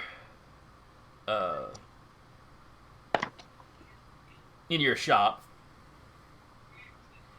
You're going over invoices. Your one other employee, college student named Seth, is stocking some stuff. You begin to hear, the sounds of combat in the distance. Seth immediately pulls out his phone and starts, he starts pulling up the news feeds and he shows you these monsters erupting from the ground, that they're attacking all over the world. Alright, Seth, dear, do you know that room in the basement I told you never to go into? Yeah? Go into it and lock the door. You'll be fine. You're certain? Yeah. Because you were real picky about... And about that time, you hear something blow up outside, and he's like, alright, are you not coming down it too? No, I'll take care of things up here. Don't touch anything you see in there. Like, at all. Just stand still. Okay? In the center of the room. Okay, I guess I'll just go down there and play on my phone. And, pray a lot, I guess. Don't do that. It might trigger something. Noted. And he heads downstairs.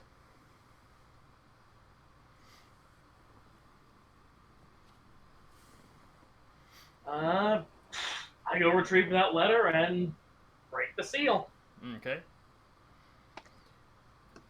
And suddenly the letter flutters down to the floor of your shop, as you are no longer there. Slapshot. You have just gotten up. Well, not just gotten up. All right. It was relatively early in the morning, I think, when the attack started, but not super early. But anyway, you're at home when the news breaks about this. Where do you actually live at?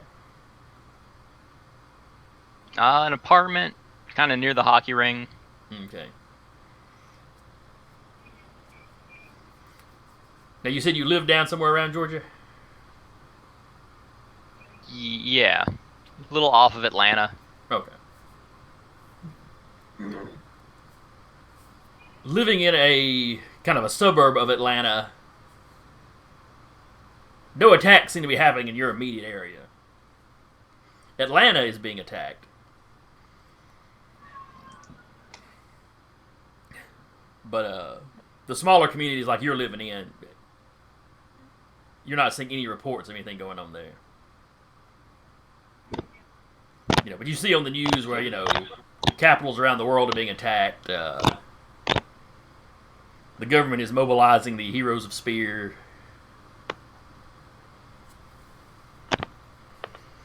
But they're going to defend the capital. There's kind of a general call for, other heroes throughout the country to, step up. Though in many cases they already are, if their city's being attacked.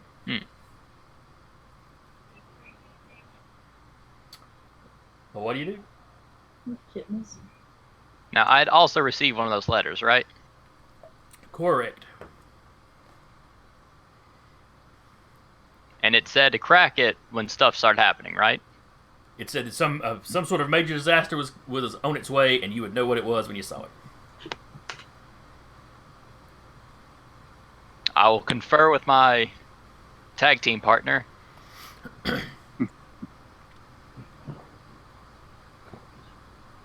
He seems to be, this looks like a pretty big event. All right, then. Hold on to my buddy. Crack it. And you vanish.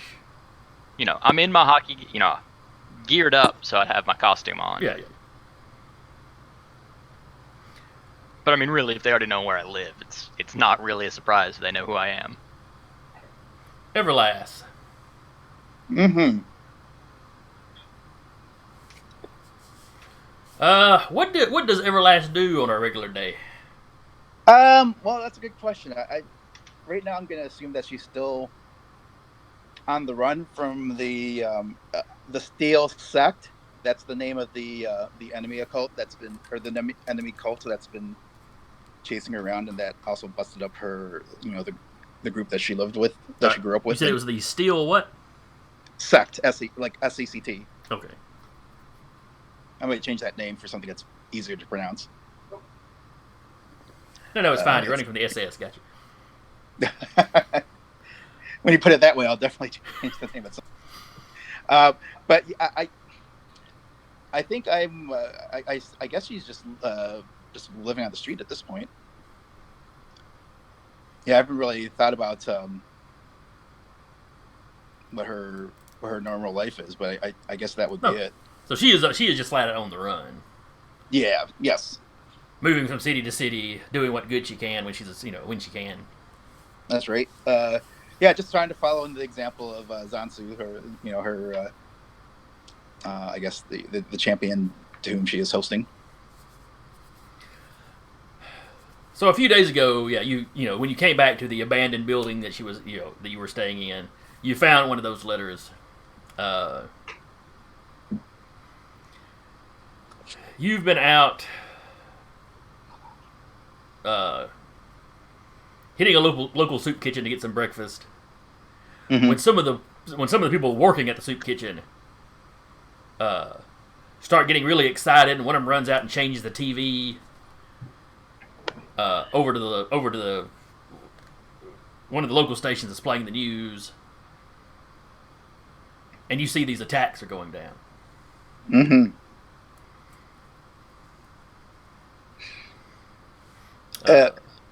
Would I be correct in assuming that, or is anything happening locally where I'm at?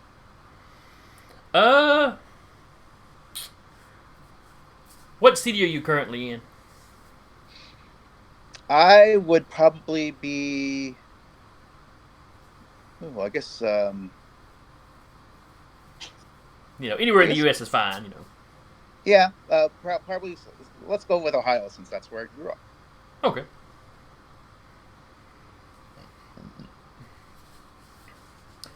I probably would have. Actually, I probably would have ended up on. Actually, you know what? I would have ended up on the eastern coast somewhere. So let's call it. Let's call it Pennsylvania, like somewhere on the Pennsylvania coast. Okay. So a city, but not necessarily one of the really big ones.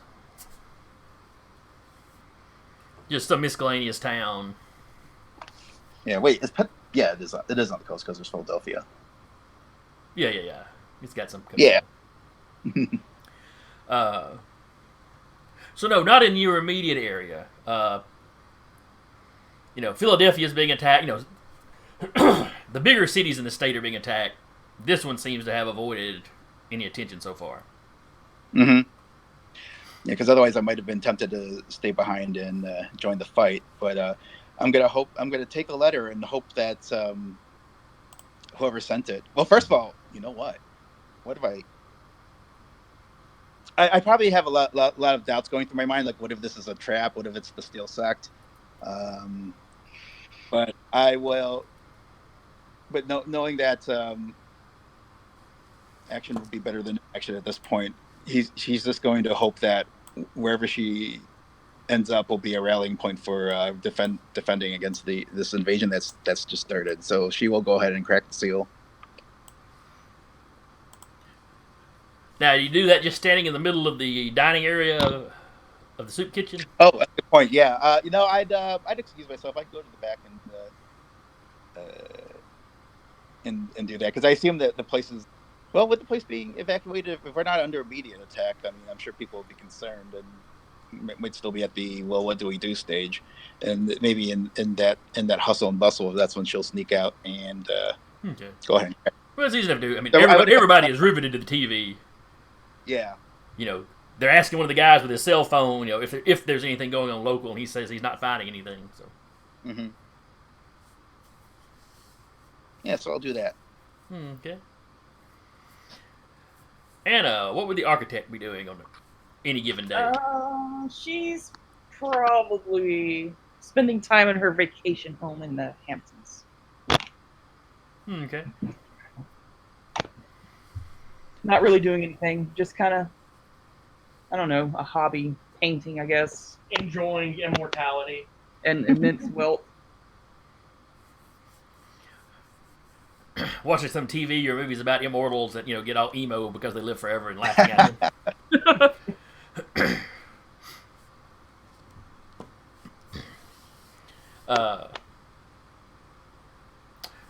We'll say that you're painting. You have some classical music playing in the background to kind of set the mood. Kind of as background noise, nothing too distracting. One of the like public radio stations, we'll say. As you're working on one painting, there's some Mozart playing. Not one of his better pieces in your opinion, but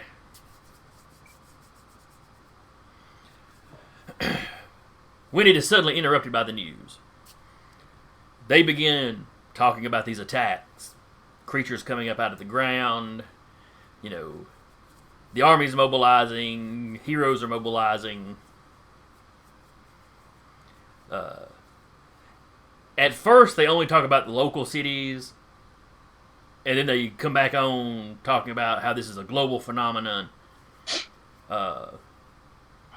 Some people are panicking that it may be another alien invasion, or maybe a full-scale invasion this time, as opposed to what was essentially a raiding party a couple of years ago that hit Manfred, the city of Manfred.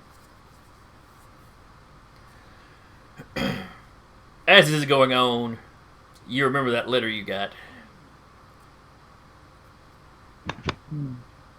Gonna rinse out my brushes and make sure everything's off in the house, and then I'm gonna break the seal on the letter. And you vanish. Now, were you suited up when you did this? Nope. Okay. And so that was everybody. You all arrive outside the house pictured. You arrive at the bottom of the steps, essentially. You all arrive at the same time.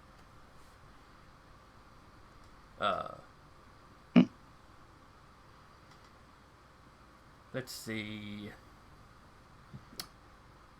Any of you that are active heroes might recognize the other active heroes. Everlast is probably new enough that I don't know that any of you would necessarily recognize her. Yeah, I'm pretty new to the game. My number 1 issue just came out because this is my top tier character. Oh, is it? Okay. Yeah. But don't forget to give her 1 extra determination point then. Oh, thank you. I did forget. It's not much, but it's what I'm giving all the premier characters. Sure. So yeah, y'all arrive. Y'all are all looking at each other. Ah. Well, I suddenly feel less special. Did you all get the letters? Yeah, I got a letter. Yeah, we only got one. The guy says holding a hockey stick. Oh. Does anyone have an idea? Sybil's starting to wipe the paint off her hands, and it's coming off very easily somehow. Hey, let me guess. Magical weapon, right? You're talking to Slapshot? Yes, sir. He's more of a friend at this point. Oh, it talks. Neat. Also, how old are you? She looks 30-ish. You never ask a lady that. Well, Slapshot's just like, I'm getting some vibes here that some of us are older. Oh, sweet summer child. I'll see you buried one day. That's not a threat. That came off a lot more hostile than I intended. I'll see you married. I'm trying to work on that. I intend to live for a very long time, and unless that has some sort of life-extending effects, I'm going to see the sun burn out. Well, What's your name again? Wendy.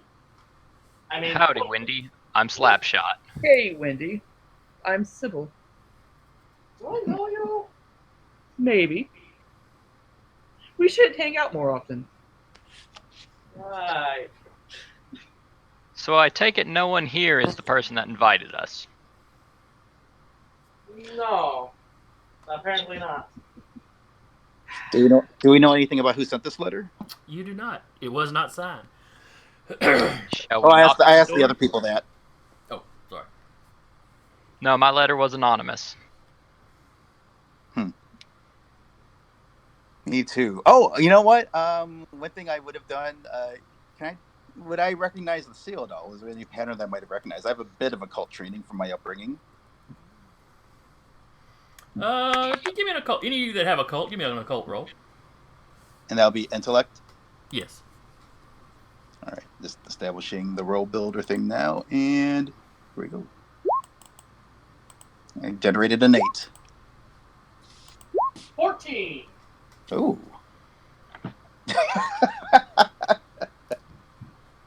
Is that? I hope that's one of your qualities. No, just the roll. It's just the title of his occult role. Yep. Alright, the architect also did good.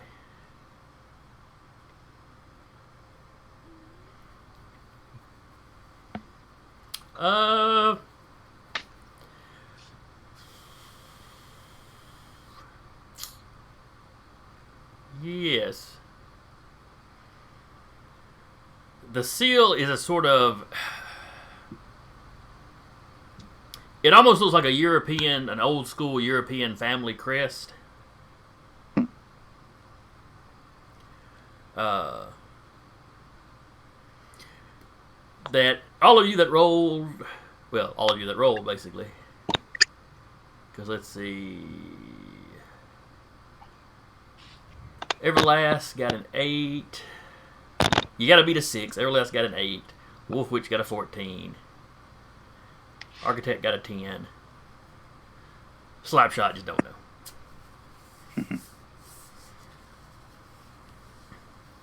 You recognize it as belonging to a order of mages that dates back to shortly after the Crusades.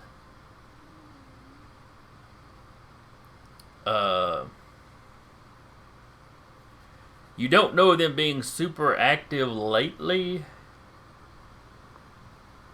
But for those of you that are very old, they've gone centuries without anybody in the occult community really hearing anything about them. And then they'd pop up and handle something, and then go quiet again.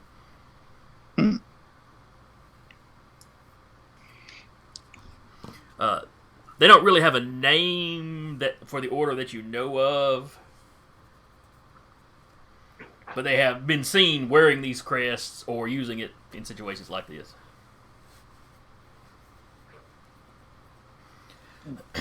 As you're discussing this, the front door of the house opens, and a young man in his early 20s,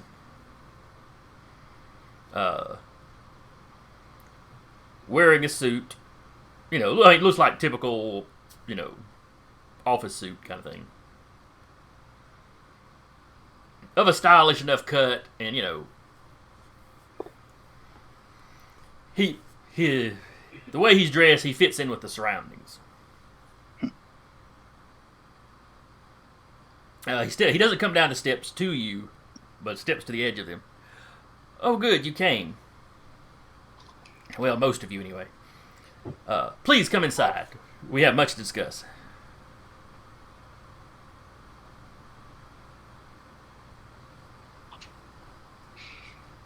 All right. How should we? What should we call you, by the way? Oh, my name is Matthew. I'm sorry. I should have introduced myself. There's so much excitement going on right now that I completely forgot my manners. What are we going to do about this invasion? That's what my boss would like to talk to you about. Please come in. And he kind of, he goes and he opens the door for you, kind of ushers you all through. I'll go in. Yeah, Slapshot will follow. All right, so everybody goes in. Yeah.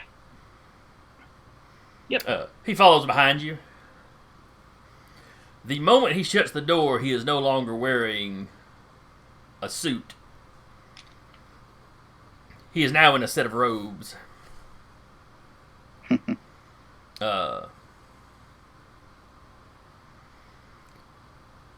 Not big, flowing, billowy. They're very cut very much to fit. It looks like something that wouldn't hinder his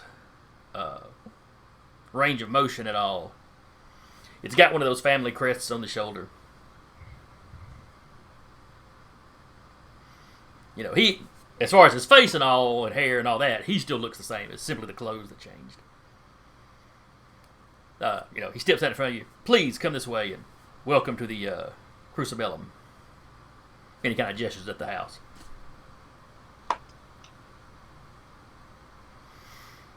So, please, I'll bring you to the sitting room. And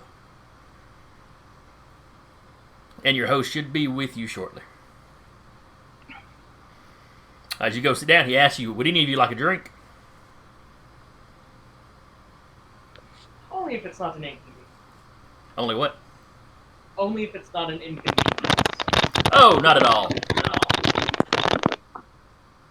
And he steps over to this little, cabinet at the side, opens it up. It's a little wet bar or whatever. But not a wet bar, but a cabinet. He starts pouring up, asking you what you want, pouring up stuff.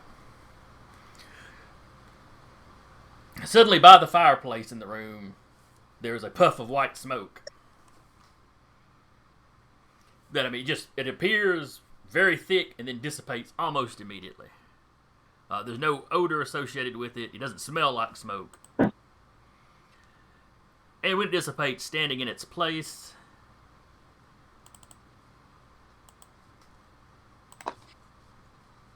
is a man, a man in armor. Flashy. You know you don't actually have to do the smoke. That's just for dramatic effect. we're all magical here. Man, I was going to say he didn't have to put abs on his armor, but all right. Men. Well, I wasn't going to point that out. That might hurt his feelings. Actually, With the except, well, let's see, half of you have met this individual before. You did not know that he was in any way associated with that odd group of mages. But this is the Crucible. As far as Wolf Witch and the Architect know, he is a fellow immortal. He's been active since the tail end of the Crusades, which I forget exactly how far back the Crusades are.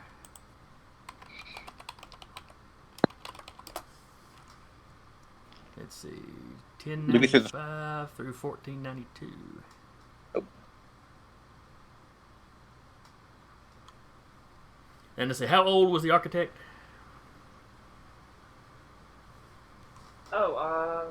She was born around 1100. Okay. So as far as Wolf Witch is concerned, yeah, this guy's pretty much always been around.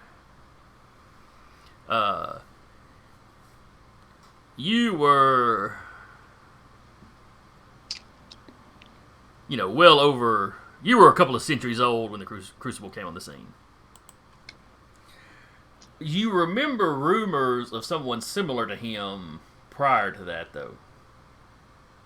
Might have been the same guy. He may have just changed titles. You're not really sure. Let's see. Both of you have had a sort of confrontation with him at some point. The Architect, it was not violent at all. He literally showed up to chew you out about how irresponsibly you were using your powers. Yeah, you weren't turning people into newts. You weren't going out and hurting people. But wrecking economies was causing harm. So he didn't. You had to learn basic economics on the fly. Well, he didn't show up and attack you. He showed up and it was a chewing out. Yeah. And he took you around and showed you some of the harm that had been done.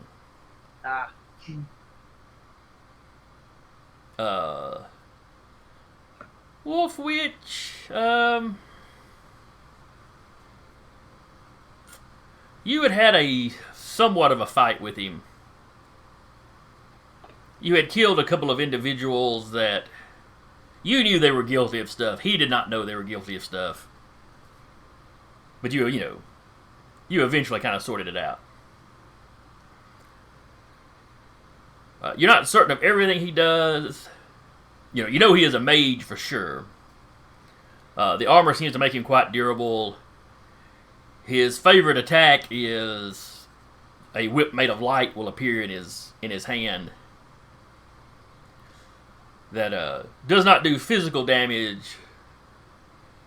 You're not sure if it's attacking the victim's mind or if it's damaging their soul or exactly what it is. No amount of physical protection defends anyone from it, though. Neither of you have encountered him in centuries, though. So you're not still mad about that thing in the Yukon, are you? A very deep, gravelly voice issues from the armor. No, that is irrelevant now.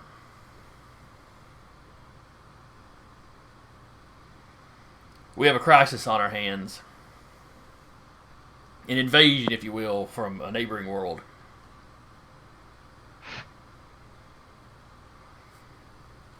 Slapshot will raise his hand. You are not in high school. You may simply speak up. Manners are manners. Do you mean world as in planet or world as in dimension? Dimension, plane of existence. Cool, thanks. That's a good question. He goes, given the last few years, I can understand why the distinction needed to be made.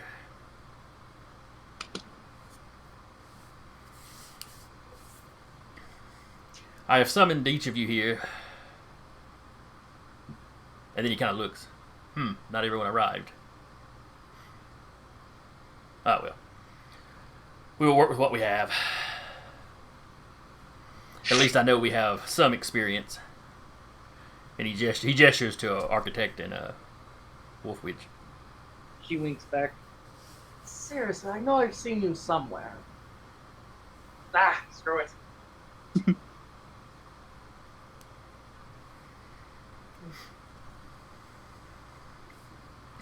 Okay, so what do you exactly want us to do about it? I plan to send you to the other world. What now? Is that a threat? No, I'm assembling you as a strike force. You could have just said that. Says the person that told someone she just met that she was going to see him to his grave. It was paraphrasing.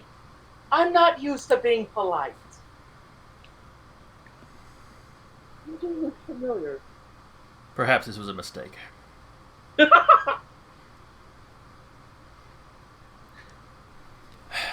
He looks specifically at the two quasi-immortals in the room. I will need you to take this seriously. Many, many lives are at stake. The man, or creature, behind this invasion is an incredibly powerful mystic. Likely the most powerful his world has produced. Certainly the most powerful currently walking it.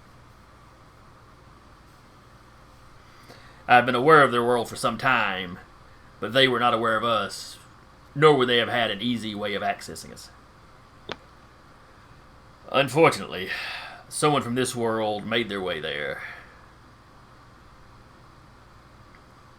with an artifact stolen from our vaults. So we're under attack because you guys dropped the ball.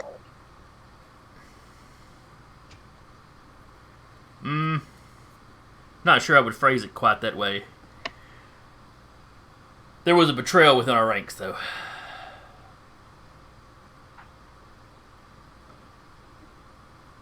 Someone we knew was a traitor but thought was long dead managed to make his way back in. See, that's why you seal people's souls inside of small, easily stored spheres. Had I been present, Ignore that. had we been certain he had died, we might very well have tried that. But he had been sealed away. He had been sealed away in yet another world.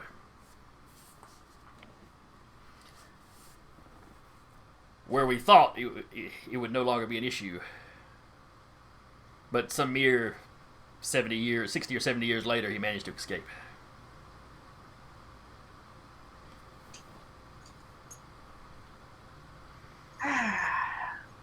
Okay, so how are we going to get there? Ritual, doorway, what? I can summon a portal that will take you. Will you be able to bring it back? Doesn't. Are you going to be coming with us? No, I must remain here.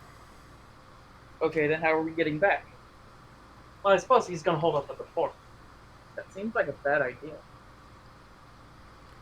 Maybe we can get more of those spunky letters. He nods to Everlast when he says that. Matthew, the seals. He comes out, he handles each of you essentially an index card with one of these seals on it. I will hold the portal open, but it will be disguised. It will be imperceivable from their side. No one in that world will be able to interact with it. Nor will you until you are in its presence and break the seals. Interesting. He hands another folded piece of paper to... Let's see, which one of you has got... just flat out got the magic power. Alright, she Mwah. does alchemical stuff.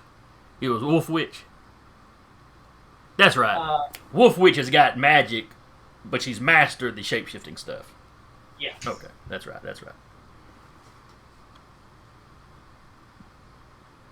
Then yeah, he will hand that to you. This is a ritual that will need to be performed at the roots of the World Tree.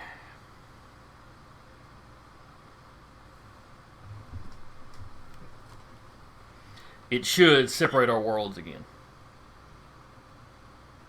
You'll need to check ahead of when you get there. You'll need to check and make sure there are no protections up.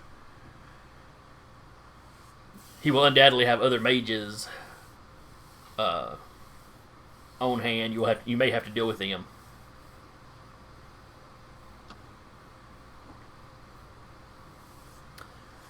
Oh, let's see.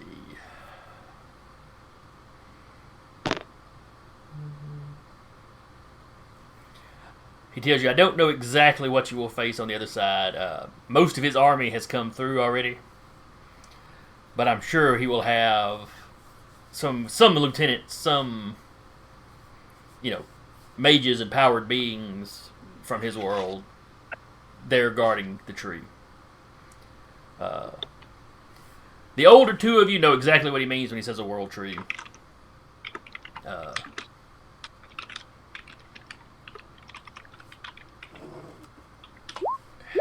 Let's see. And you would probably guess. You would probably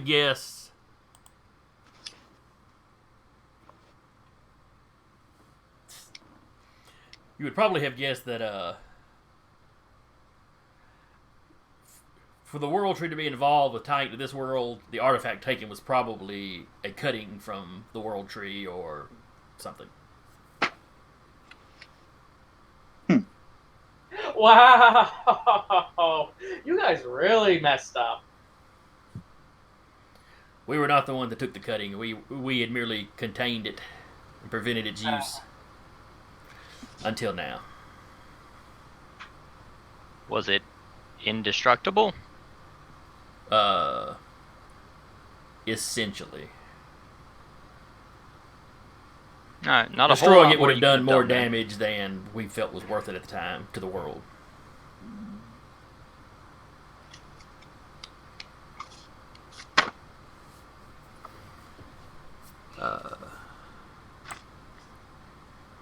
And if y'all will excuse me for just 1 minute, I have got to run to the little boy's room. Yeah, sounds like a good time for a break. All right, I'll be right back. So, yeah, we'll take a 5 or 10 minute break. Be right back.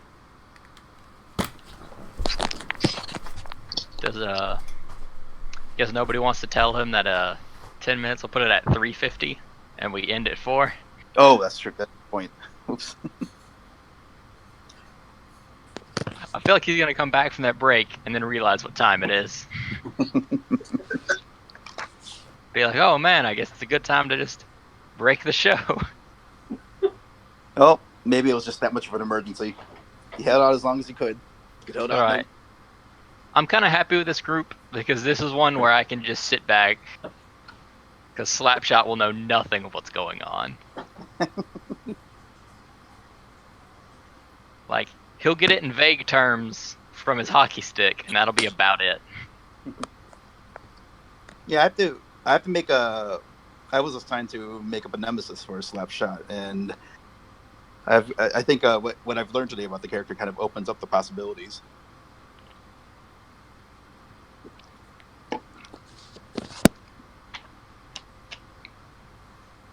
I made one nemesis, and I've got ideas for most of the others, and I've also started writing up, the universe features we were supposed to come up with.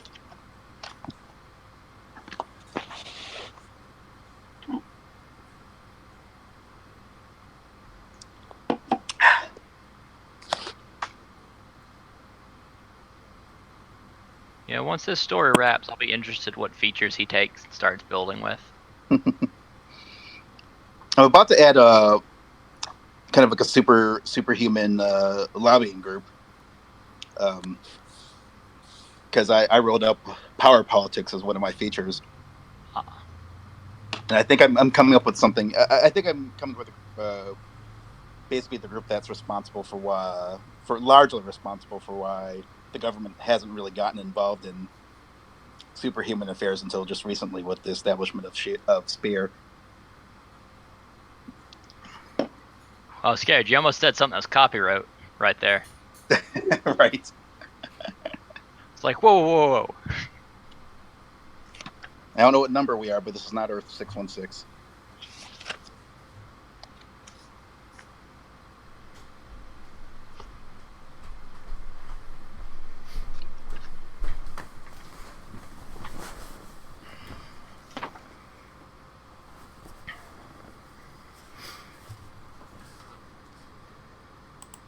All right, is everybody present and accounted for? Yes, Yep. sir. Okay. Yep. I was going to try to make it through the rest of the session since we only had another 15 minutes, but you know, 2 It'll cans be of all soda right. and a liter of tea. I just couldn't fight it. All right, so where were we? Oh yes, you were asking if it was indestructible, and he told you destroying it would have done more harm to the world than they felt was worth it at the time. Had they realized this could have resulted from it, they might have made a different decision. Mm. You know.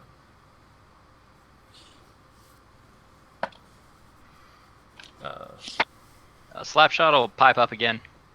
Are there other teams working towards the same goal that we might run into? Or are we kind of the last-ditch effort? He knows there are plenty of other heroes fighting the invasion. He does not know if there's anyone else with the knowledge of it being a mystic threat that he has.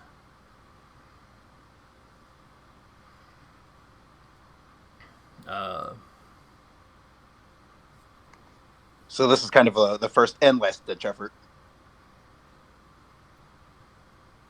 Sort of. He's hoping that you can get through and do this without attracting the attention of the for lack of a better term, the sorcerer king that rules this other world. Hmm. If I went through, he would detect it almost immediately. I mean, you could come through, and then we can sneak around behind you while you're getting to a tussle with them.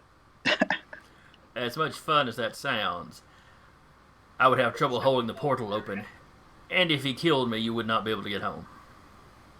Oh. Fair point.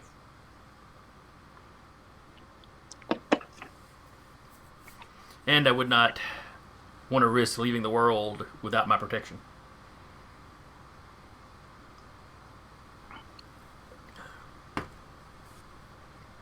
Crucible can die. Good to know. Okay, we need to get the show on the road. Is the Crucible publicly known as a superhero? He is not well known, but yes. The general public is aware of him at least as far back as the Second World War. He did not get as much exposure as some heroes, but there was footage of him captured. He was fighting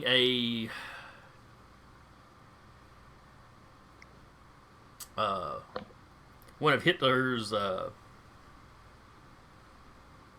kind of mystic experts. You know, Hitler's fascination with the occult. He had a sort of costumed villain. Well, presented as a hero from the German side of things, but calling himself the Reliquary. And there is some footage of them having a fight. Does the public know that the Crucible is a mystic being?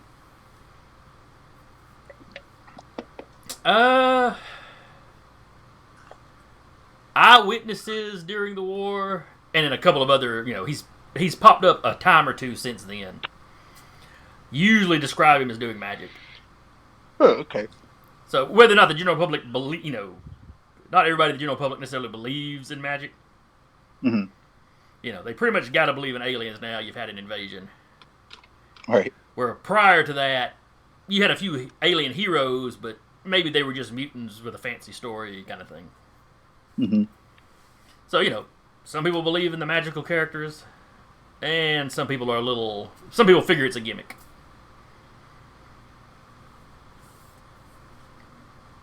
He's probably just a mutant that looks normal, or that kind of thing. Mm-hmm.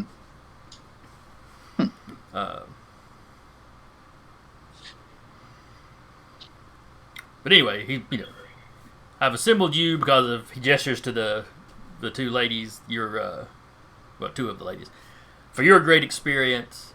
To Slapshot, you are not a rookie hero by any stretch.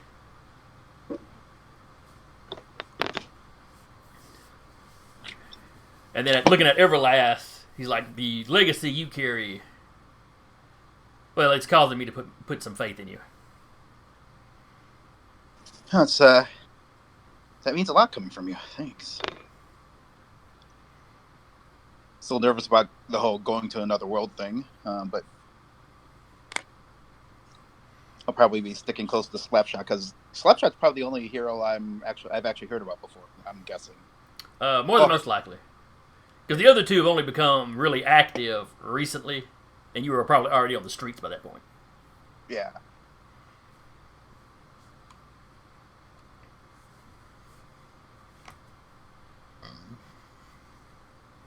All right. Let's see. Is there anything else he was needing to tell you or give you? No. So if you would come with me to the back lawn. He takes you out behind the house.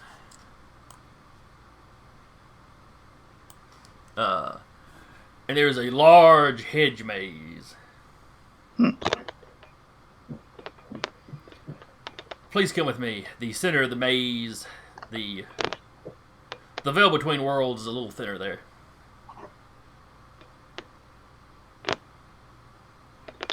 The maze itself, though, will contains anything that might manage to slip through because of that.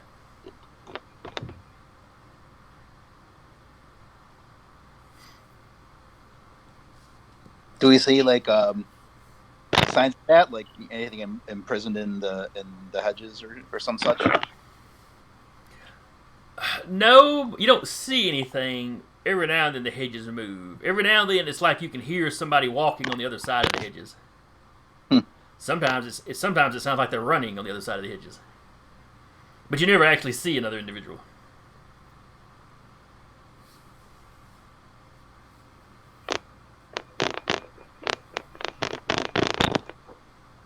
When you get to the center, the large open area, and the hedge maze is laid out kind of like, if you ever had any of those little toys, it's like a little maze with the marble, and you're trying to get at the center. It's set up basically like one of those. You're not sure of the exact layout. You're just following him. But when you get to the center circular area, it's a good 50-foot circle. And laid down on the ground in stonework is a huge Seal of Solomon. If you're not familiar with what a Seal of Solomon is, it's basically a Star of David in a circle.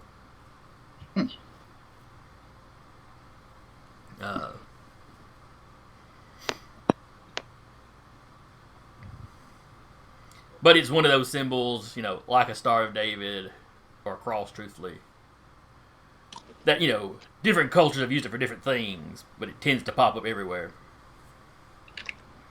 Not just with the culture that you initially think of it belonging to.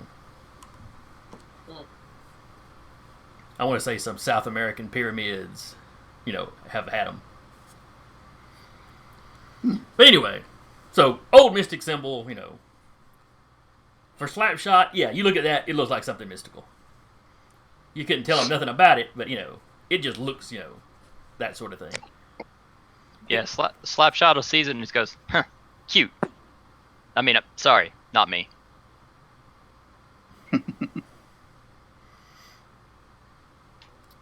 The Crucible's like, yes, I see.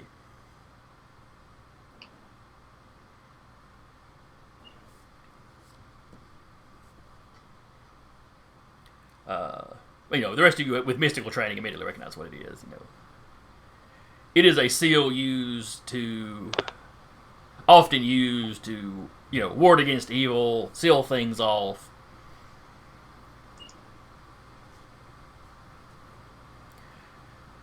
As he begins working his magic, the stones on the ground actually begin shifting into different patterns.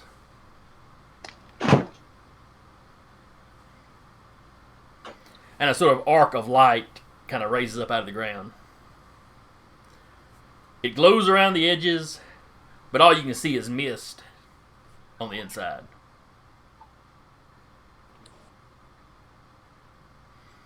He tells you, walk straight forward.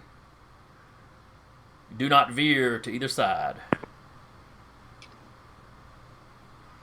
Do not try to back up. Merely walk forward. Who's the first one through?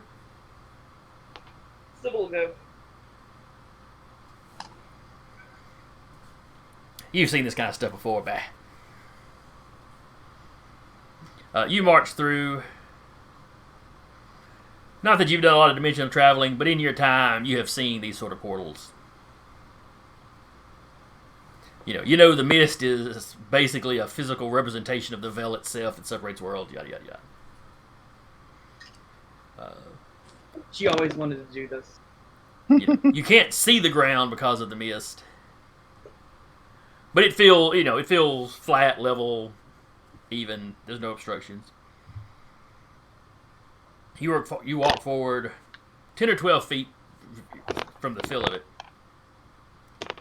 And suddenly you step out of the mist and you're in this kind of sandy, dry looking area. There are clouds covering the entire sky. There's just constant lightning jumping from cloud to cloud. Only very rarely do you see a cloud to ground strike. Mostly it just seems to be moving from cloud to cloud. Glancing behind you, you don't see anything. There's no visible portal on this side. You're up on a hill, looking down the hill.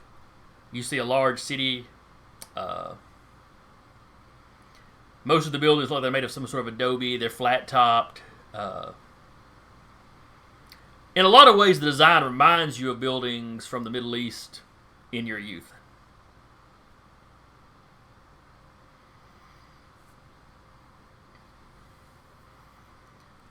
But in the center, there is a huge tree that's growing. I mean, it's the size of, the size of an office building.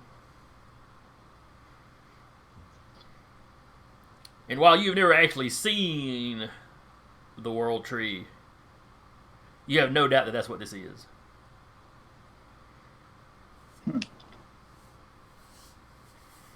Who goes in next?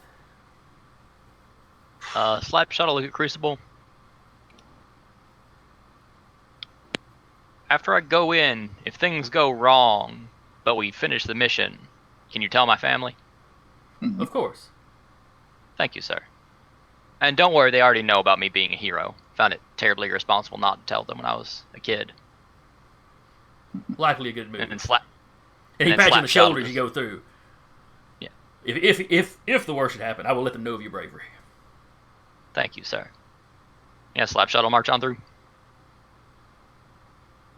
As you march through, you hear the Crucible in a quieter voice.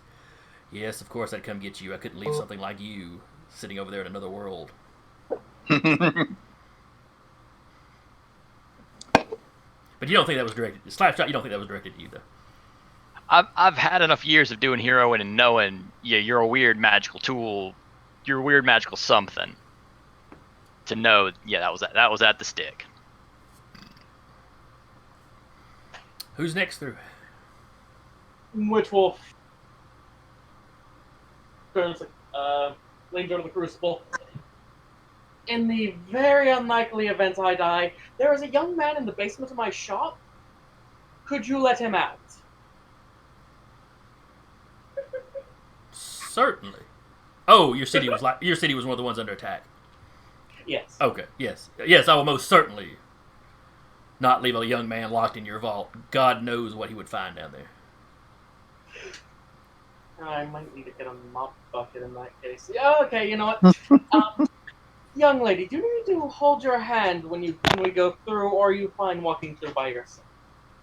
I'm not trying to be condescending. This can just be kind of terrifying if this is your first time going through one. I'm good. I can do this. Yeah, Okay. no hand handing. No hand holding. Okay. And she just walks on through. And once the architect goes through, she does kind of lower her guard down a bit, and Everlast is nervous, and she kind of does a thing where she's like standing before the portal, and she's just like, taking deep breaths, saying, "Okay, you can do this. You can do this." She's now that she's the only one, she's the only player character here. She doesn't let her guard down a bit, and she works up her courage. If the Crucible doesn't say anything, she'll go through. Eventually, eventually. As she's catching her breath, he does tell her, "I was sorry to hear about the fate of your order. They were an ancient and storied order. They had done much good." Yeah, right. She's awkward about that because the order did include parents, so she's still kind of getting over their loss. And she just says, "Thank you, sir," and she did go over to say, "Sir." But I have no doubt that their training has prepared you for what is about to happen. Inasmuch as any of us can be prepared for such bizarreness. I guess that's what I'm here for now. And she's a little sardonic when she says that, but she does thank him for the He pats for her the on the word. back. I understand that feeling. Believe me. Well, I guess hopefully we'll see you soon. I guess assuming time works the same way, unless time works differently than it works here. No, this is another mortal plane, much like ours. Simply one where things went catastrophically wrong long ago. Gotcha. I'll see you on the other or back on this side. I'll be waiting for you. And then she walks through. All right, you all arrive on the hilltop, on the little hillside that I described.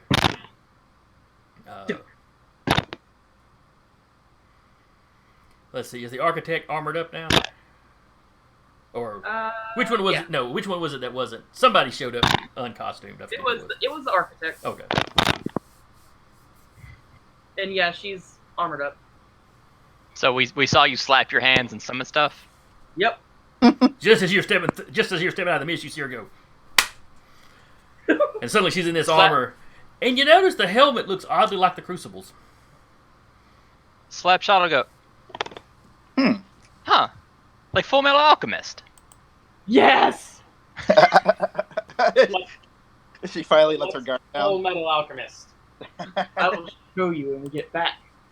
I had a girlfriend who was big in that show. I'm sorry, I didn't hear you. I had a girlfriend who was big into that show. Good show. But yeah, now she's standing there in, full helmet, armored outfit. Ah, but does the armor have abs? It is not as form-fitting as the Crucible's armor, no.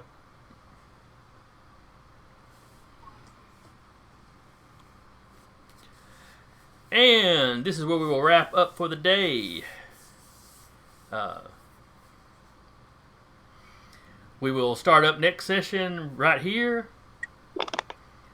Hopefully with our other two members, who will simply have arrived late to the party and quickly been rushed through the portal by Matthew or someone. Cool. I hope everybody enjoyed it. Indeed. Yeah, we didn't get to do anything with the Mystics other than get everybody together, what have you. That was plenty of fun. But, so yeah, 2 weeks' time, we should wrap up. Next session should be all the Supernatural team. Then the session after that, we will go back to the Heroes of Spear. And then that should wrap up this little invasion storyline. After that, I will move on to mostly using the villains you created, the the features you created.